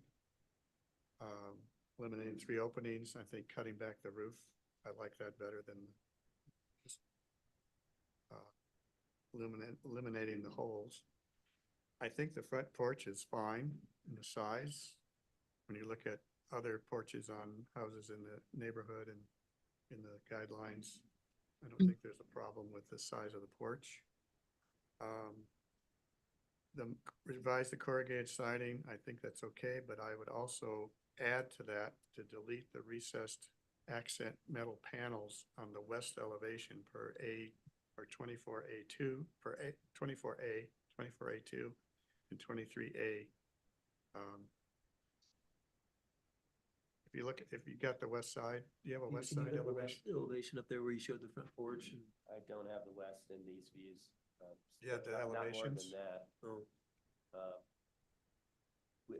Piper might bring up the other packet that Can you you guys have. Sheet it's on. To bring those up, but A204, I know what Bob's referring to. Yeah, let's just all go there, we'll find. 8202. 202 or 204 shows it 3D as well. Okay, which panels? Oh, On the side, yeah, these, yeah. I think, I hate to say this, but it makes it look like a motel. Come on, Peter. Okay, 3 west panels. So I've got that written down. We can add that if everybody agrees. And then, rest of them are okay, but I added another 11 to revise the west main shed roof material to match the rest of the building per 24B 19, introduction paragraph 2, first sentence. I can read that if you want. Second.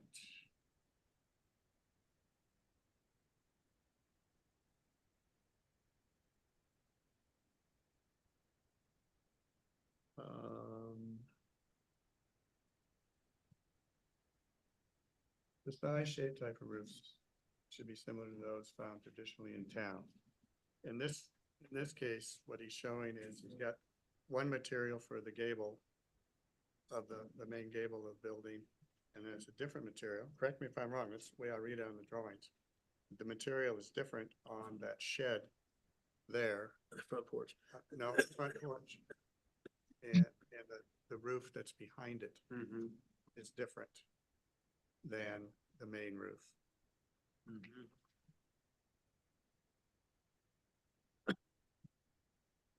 Do you want it all to be the same I think standard? it should be the same.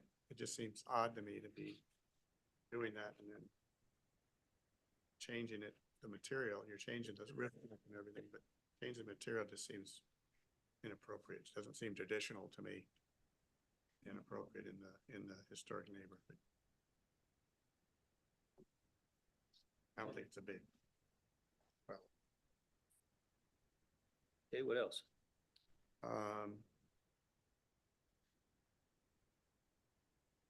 I didn't see anything else.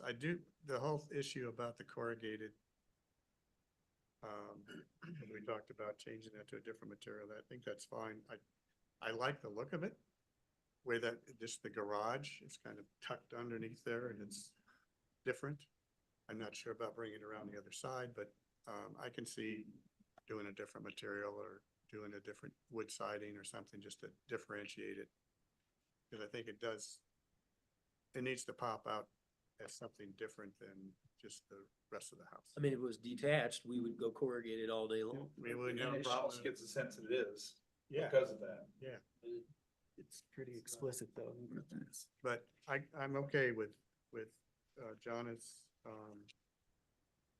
number 7, but regarding that material, but also adding the removing the recess panels on the west side. the west side. And what about the stone in the front?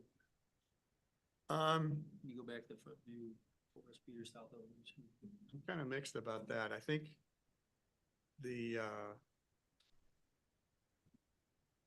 think it really works well at the entry and around the front. It's a little bit kind of massive on the east side, and maybe Can you go to the east, south?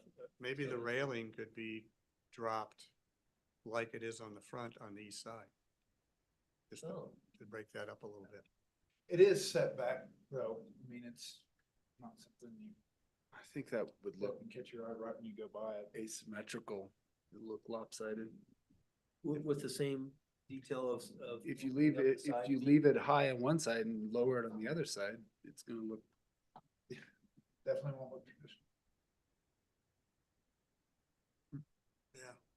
I don't have a big problem with the mass of the stone overall. Even though, let's say it should be wood or brick. Well, that's another, yes. All right. Well, there are two different conversations, right? One is the material Material. itself, whether it's stone or brick. Yeah. That's one conversation. It's a separate conversation whether we want the mass to be lower or not. Yeah. And I think if it's brick, it's gonna read basically the same. Yeah. As a mass up there. Roofer, Andrew? So through the current conditions, I side with Bob on being okay with 4 and 6. And I'm in agreement with his additional, one that you. West panels. Yep. And what about? And changing the roof material on the. Number 11, adding 11. Yes. Okay with that. Listen to the table, okay with these last 3 that Bob had here? I am. Material, West panels and. Well, I was keeping track. I had 11 replace stone with a more traditional material. Yeah. Guideline HR 24A2. I I was gonna add the eliminate the steel panels in west elevation to number 7. And then I had a 12, use similar roof materials, but I didn't know what, I was gonna actually let you do that as a friendly amendment, because I don't know which guideline you were. Oh, I have it here. 24B and 19, introduction. Paragraph 2. You can change the number of it. Yeah, well, Can I make a motion?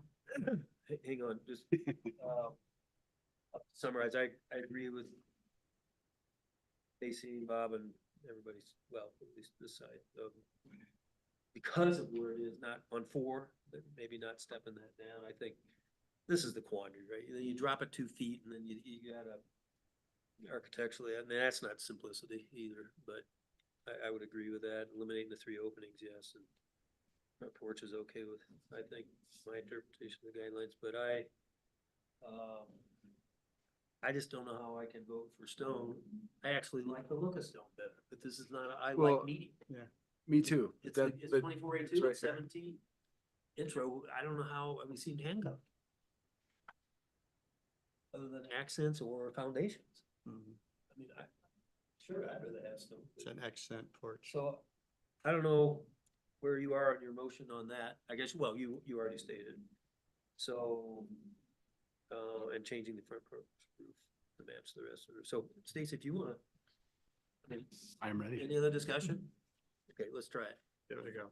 I move to approve the small scale new construction at 228 West Columbia Avenue, Block 19, Lot 6B, Town of Telluride, based on the staff memo dated February 21, 2024, with the following conditions, 1 through 3 as stated in the staff memo, strike 4.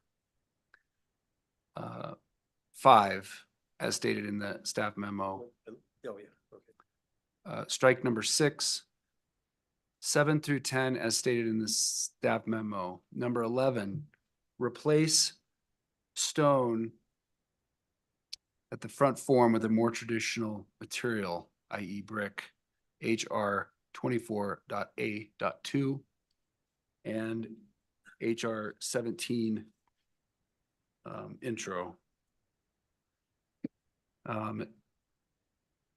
Oh, and I forgot, sorry. Add to number 7, eliminate steel panels on west elevation. And I'll add in number 12, use similar roof materials. 24B and 19 intro. This motion is based on evidence and testimony provided at a public hearing held on February 21, 2024, with notice of such hearing provided as required by the Telluride Land Use Code. Revised plans incorporating the conditions of approval shall be submitted within 60 days of this approval, or this approval becomes null and void. Unless otherwise indicated, the revised drawings submitted for a certificate of appropriateness must be a complete set, with any changes to the drawings clouded and labeled. Any changes to the drawings beyond the conditions of approval may result in more than one submittal being required. I'll second that. Okay, we have a motion and a second. My question was the front porch roof material to match the existing house. Did I miss that? Yeah, that was my number 12. Use similar, That was 12. It use was the similar. porch roof and the big shed roof on the west side. And the panels went to number 7, so. Work. Okay, elimination of, oh, we talked about it. We get to Kiernan, yes? Stacy, yes. Mark, yes? Bob, yes. Andrew, yes. Okay. And then second motion. And demolition. That one too? You're good, you're We good don't at need it. any discussion, do we? I don't think so. Okay, let's go. I move to approve the small scale demolition of the non-designated primary structure located at 228 West Columbia Avenue, Block 19, Lot 6B, Town of Telluride, with the following finding. 1, as stated in the memo, and with the following conditions, 1 and 2, as stated in the memo. This motion is based on evidence and testimony provided at a public hearing held on February 21, 2024, with notice of such hearing provided as required by the Telluride Land Use Code. Second that. Second. We get a vote? Yes. Kiernan, yes? Stacy, yes. Mark, yeah. Bob, yes. Andrew, yes. Okay. And good luck, Peter. Thank you, guys. The ARC. Welcome back, Matt. You can do the fun part now. Okay, so we have, Oh, would you please continue the other two items? We have two continuations. We need to, I think we don't need discussion. I don't think I need to read them. But number 5 is the Tower House Townhomes from continuation January 17th. At the request of the applicant, Mark asked to continue this item without discussion March 20th meeting. You want us to turn into a vote, a motion to vote? I believe it has to be, Okay. You wanna do it? Okay. I move to continue the Tower House Townhouses project from continue it. Let me try that again. I move to continue the Tower House Townhouses to the March 20th, 2024 HARC meeting. We have a second. I'll second. Keenan, yes. Stacy, yes. Matt, yes. Mark, yes. Bob, yes. And the next one, Bob, let me read the title. On number 6, it's the Tower House. Continuation from January 17th. And do you want to make a motion? I move to continue the Tower House without discussion to the March 20th, 2024 HARC meeting. I'll second that. Okay. Keenan, yes. Stacy, yes. Matt, yes. Mark, yes. Bob, yes. Good. Thank you. Segment the guidelines review, otherwise we were done about 7:30. Good job. Efficient. I need to take a quick break. Okay, just a 2-minute bio break and then we'll charge in at 4. And again, for the rest of the board, we only have 2 more to go. And while Bob's taking a bio break, I want to again thank him and Jonna and Matt for a lot of great input. And the changes may not seem in all cases substantive, but they were specific and pointed towards cases that came to our mind. And as well as, how would you describe, Matt, the overall philosophy of, you know, vicinity versus town versus, you know, I mean, a lot of cleanup, I guess. Clarification. Clarity, yeah. Hopefully more clarity. We'll see. So we'll give Bob just a minute here and we'll start with, John, I'll let you take over with nominations, I guess.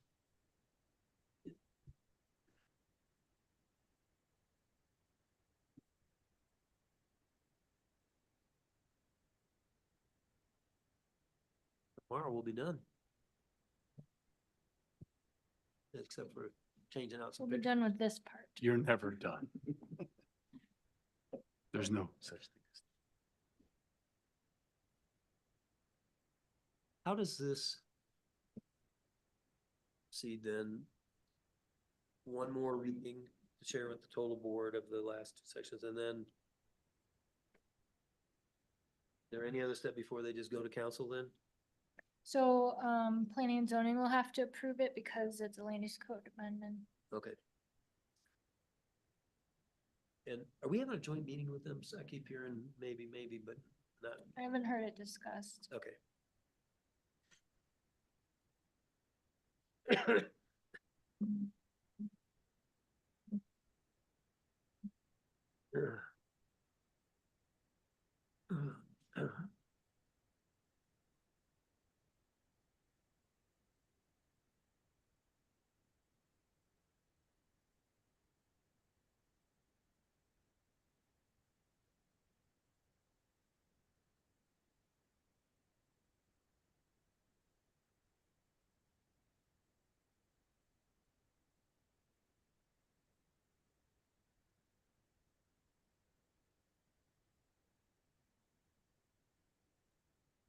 Okay, Jonna, go ahead. There they go.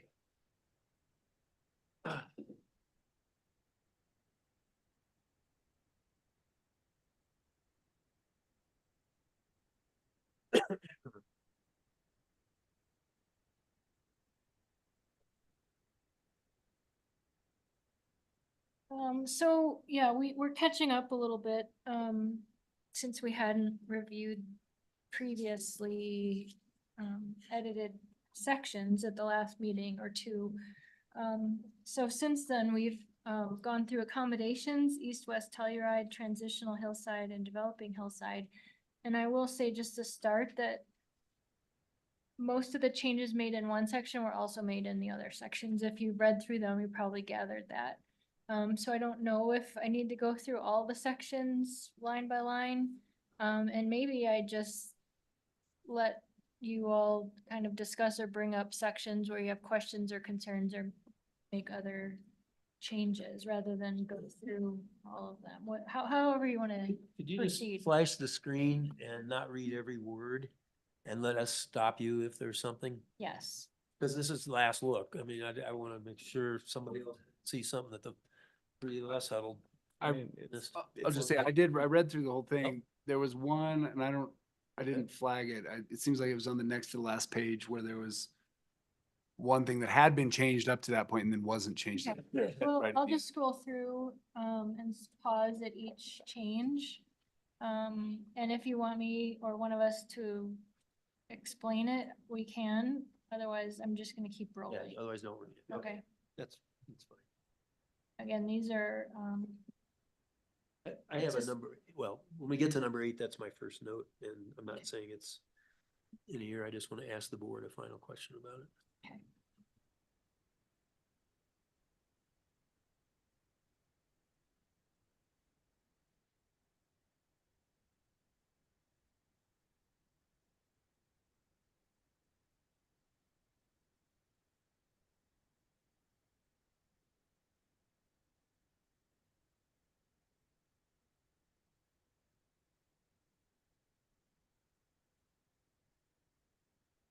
You did talk about the traditional and historic, interchanging those words. So, I actually looked up the definition of both because I think it is significant, and I think actually Matt brought it to our attention, but traditional is something that's not proven, it's just carried on, by matter of course.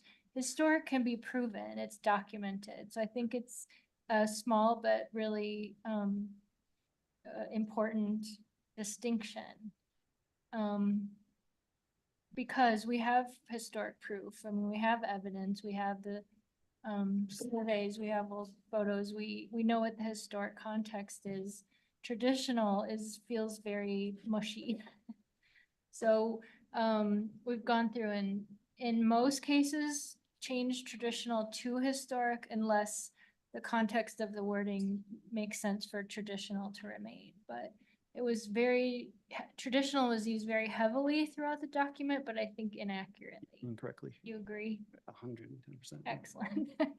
Good. You got it. We got the historian's blessing. I just want to throw something out, though. I think this is a good change, but I'm wondering if there's certain situations where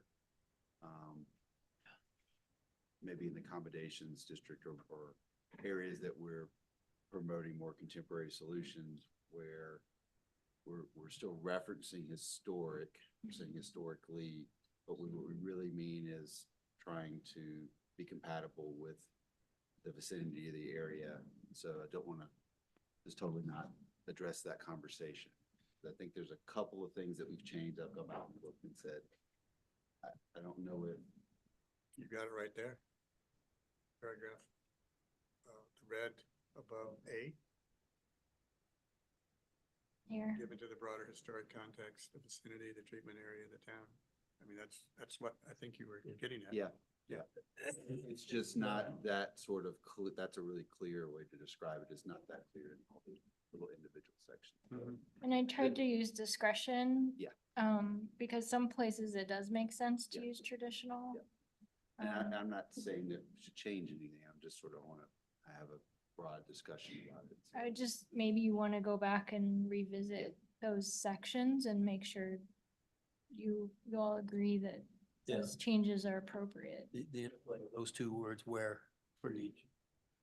But I think this is a great definition. Okay, should we keep going? Yep.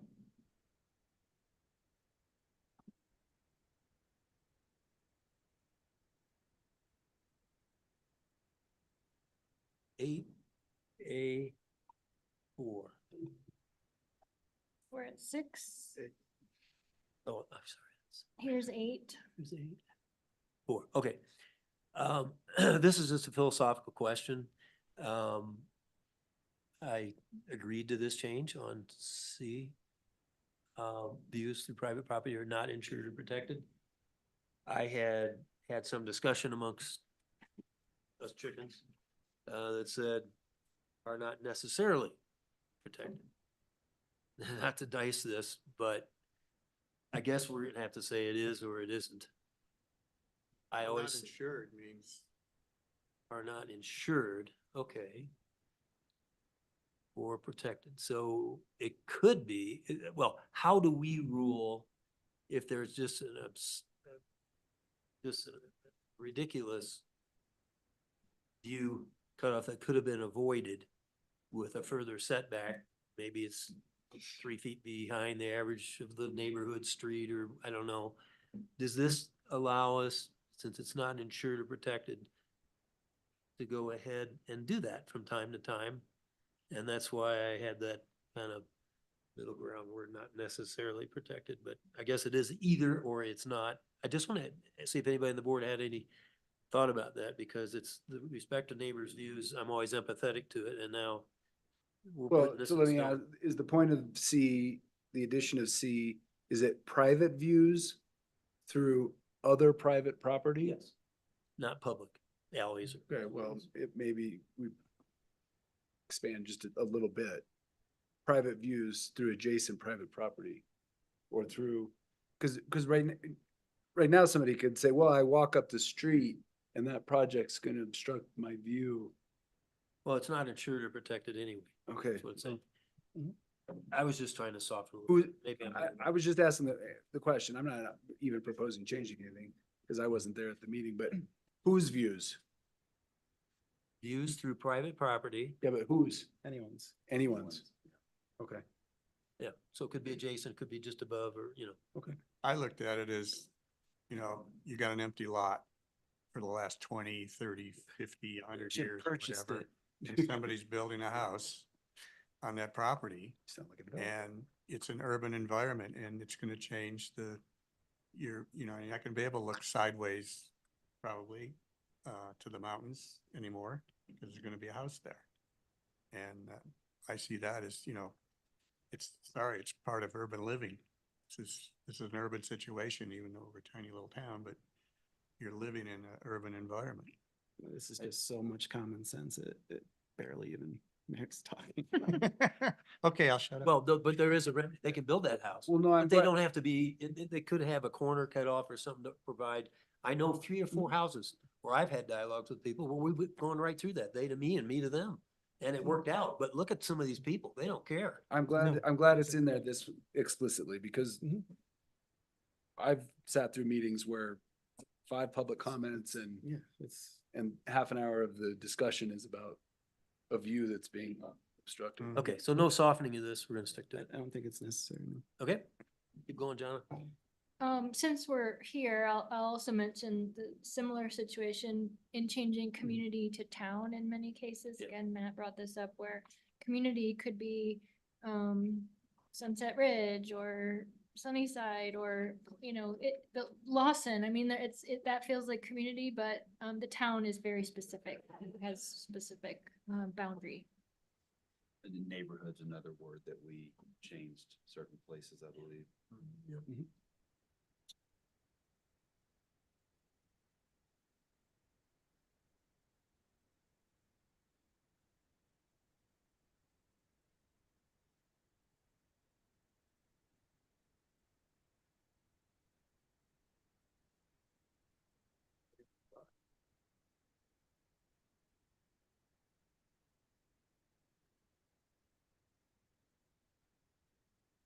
I don't have anything till 24. I don't know if anybody has anything at all.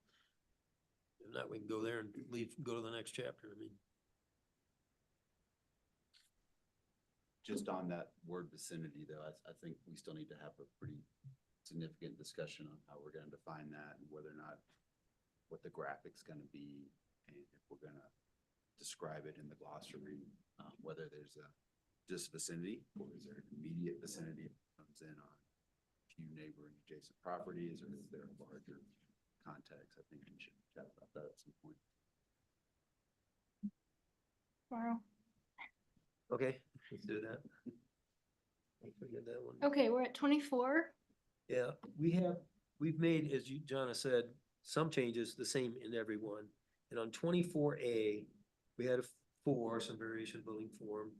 But I had my notes that a change in wall plane and articulation, which was what we used on the other chapters to break up large facades, is encouraged. Same language as the others, but I wrote it as number 5, as if we discussed it maybe. What, say it again, just. Change in wall plane articulation to break up large facades is encouraged. That's what we put in there. Did I just miss it in the section, do you think? I think so. I think so, because it's in every other section that we've gone through. I checked.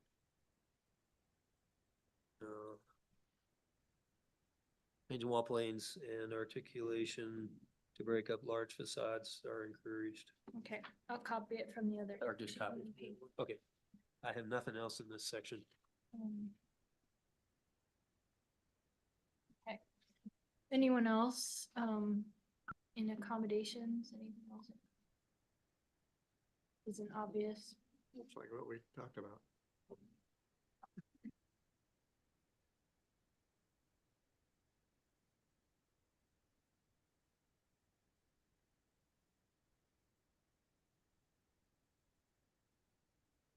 This is a long one. Glazing, did we talk about that one before?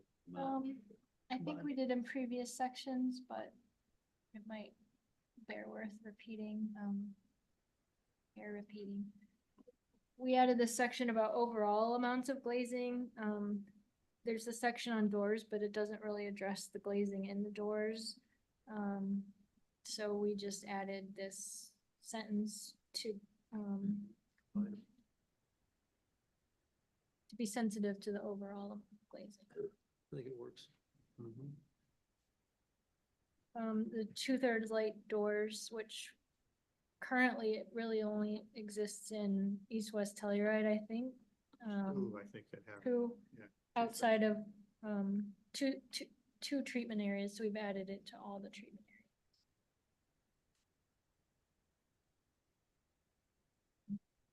That's it for accommodations. Next one is east-west. I mean, if the board's pleasure, if you'd rather say, does anybody have any changes in the next 3, we could get this over in 60 seconds if you're getting tired of it. I would just, on the whole, the changes seem taken together to make it easier to apply the guidelines. And I mean, I don't want to, but not going through line by line, I don't want to say I'm not appreciative of the effort. I think it's that good that we don't really need to discuss it. It does what you guys had wanted it to. I think it'd be good just to spin Okay. through them and go, wait a minute, there's one important issue that we did talk about, or we talked about it. And this isn't your last chance. I mean, you will need to look at this again and vote on it. Yeah, but who's gonna look at the whole book again? Oh, yeah, all of you, I will. everybody. I do it nightly, man.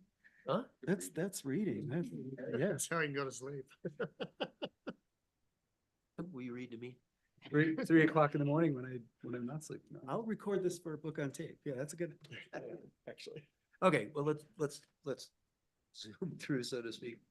The other ones. Most of these are consistent with the changes in the other sections. Not seeing anything on this. Oh, I like it. Looks good to me. perfect.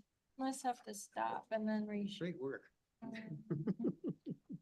I'm just zooming right along. I'm already in section, 16. I will back up. You're not on there at all now. I know, I had to stop and I didn't know. share. Maybe we just stop on a thing that's not sort of repetitive. Yeah.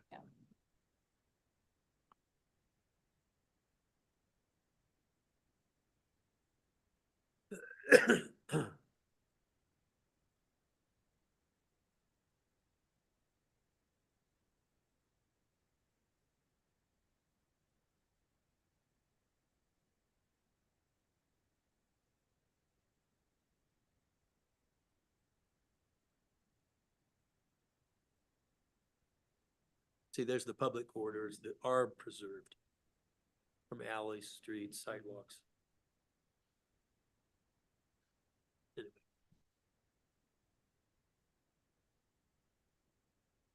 Anyway.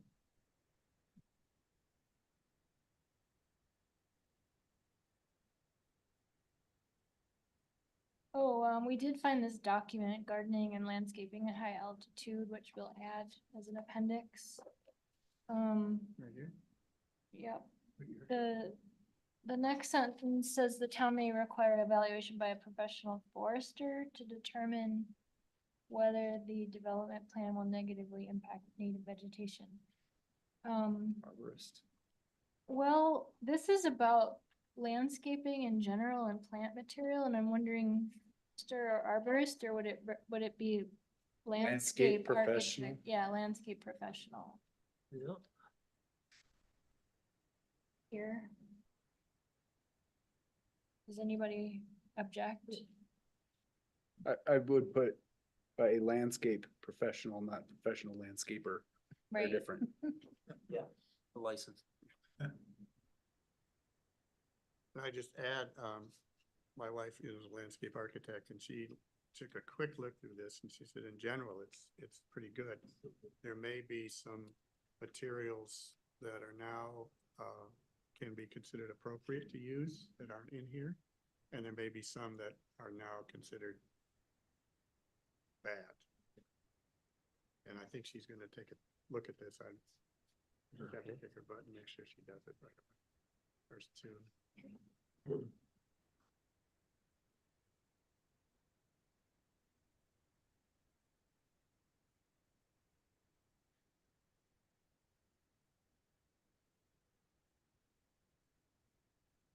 Back it up a little bit, it says hedge was struck through. I noticed in another section, it's not struck through. Okay. Mm-hmm.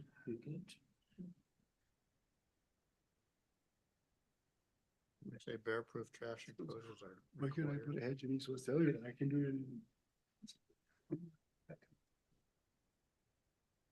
No hedges in transitional hillside.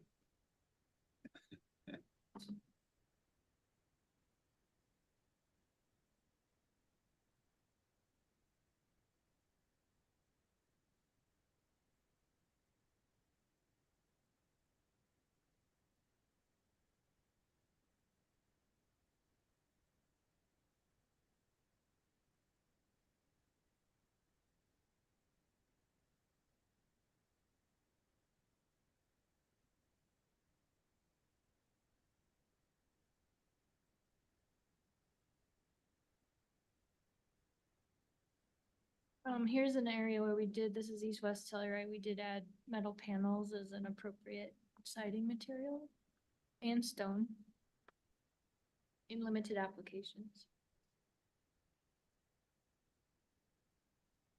Is it the same in accommodations? I'll go back and check. I don't think so.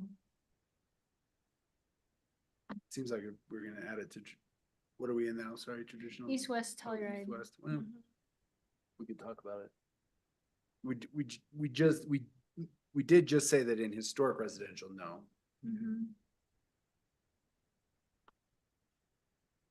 I would think it'd be appropriate to do it in certain areas of accommodations district. Well, I'm just thinking of how much steel panel siding we've already put up in Depot.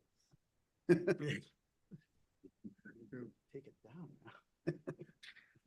I'm gonna go look in accommodations real quickly, just to verify. We did not add that to accommodations. In accommodations, it still says appropriate materials for primary structures will include horizontal and vertical siding, shingles and brick, just like everywhere else. So straw pole, I would include it. I would Yeah. include it. Yes. corrugated or I would say metal panels Use the and word keep metal. it more generic. Be my preference. Agree. I do like having corrugated limited to foundation skirting and sheds. Cause that's how it was used.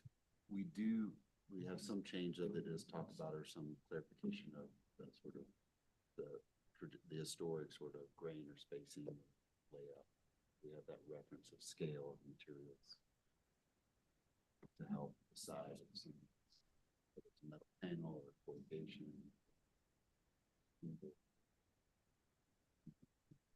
Cite that. Yep.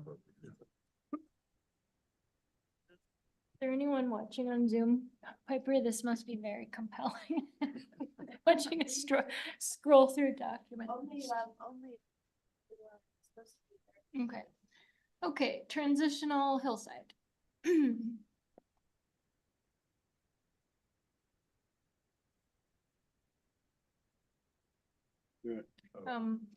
Yeah, we struck this not because we don't care about historic resources, but there are no historic resources in transitional hillside, so it seemed relevant. And we left in ridge lines, And we left in ridgelines. since there Yes. could be. Steep hillsides, ridgelines. Let's see.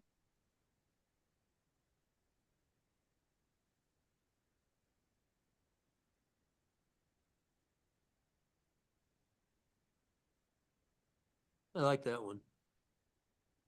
This one? And yeah, unusual setbacks may be appropriate if they help protect views to significant features.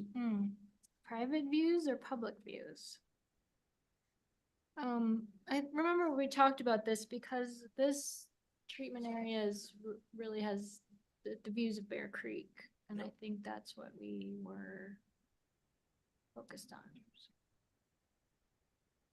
I Do mean, we need to specify? I think I could leave it. Well, and let's. I think it's saying to protect views to significant features. It could be through a site or There's enough alley or ambiguity in there, whatever. so. So I don't see a problem with that there.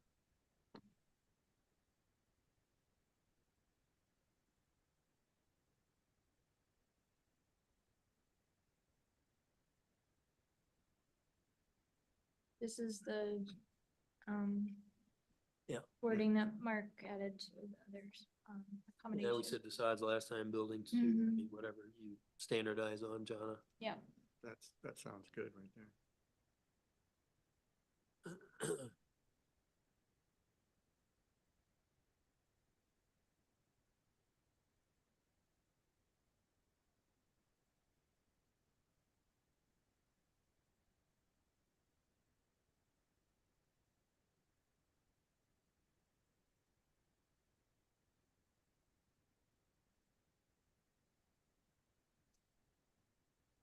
Okay, that one was easy. Unamas. Well, okay.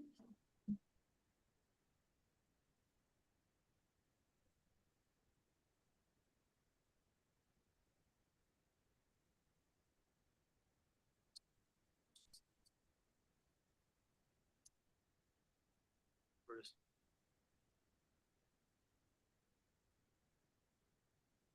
We eliminated this section on platting. There's likely nothing else to be platted in this treatment area. Same with streets, also not a HARC concern.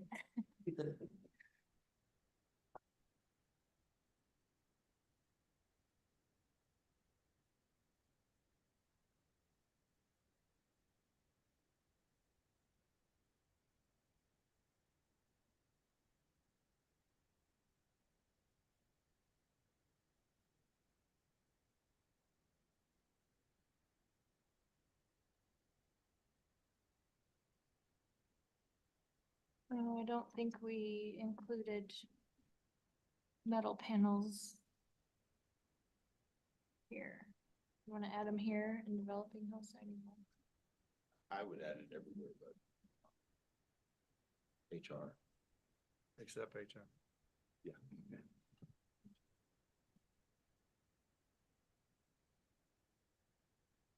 While you're going through the section on roofs, I understand, maybe correct me if I'm wrong, there was a house that was done with the solar shingles. Mhm. Has that been built? Yes, Where is that? on Pandora. You can't see the roof unless you go up to Tomboy Road. Oh, okay. How do you feel about that We included them, in here? Okay. yeah. Solar tiles. Cause I know that I've seen them, I haven't seen any lately, but I remember, my sister lives in California. There's a house that just finished and they were very shiny. For a while till they get dirty. Yeah. And it was the entire roof, all elevations of the roof.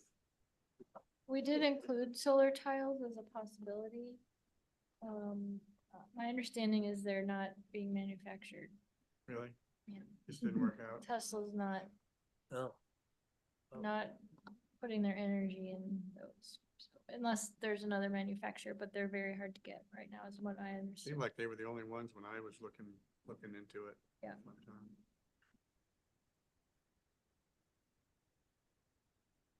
That's it. Very good. Well, that's 5 catches. So let's just say thank you to everybody for their input. I feel really good about it. Got it right. I guess, we'll adjourn the meeting at 8:05 PM. And, if you would come at just 5:04 on the 20th, so we're ready to go at 4. Maybe to save time, we could send out a survey, at least the last 4 years, we had everybody values on 1 to 5, maybe we could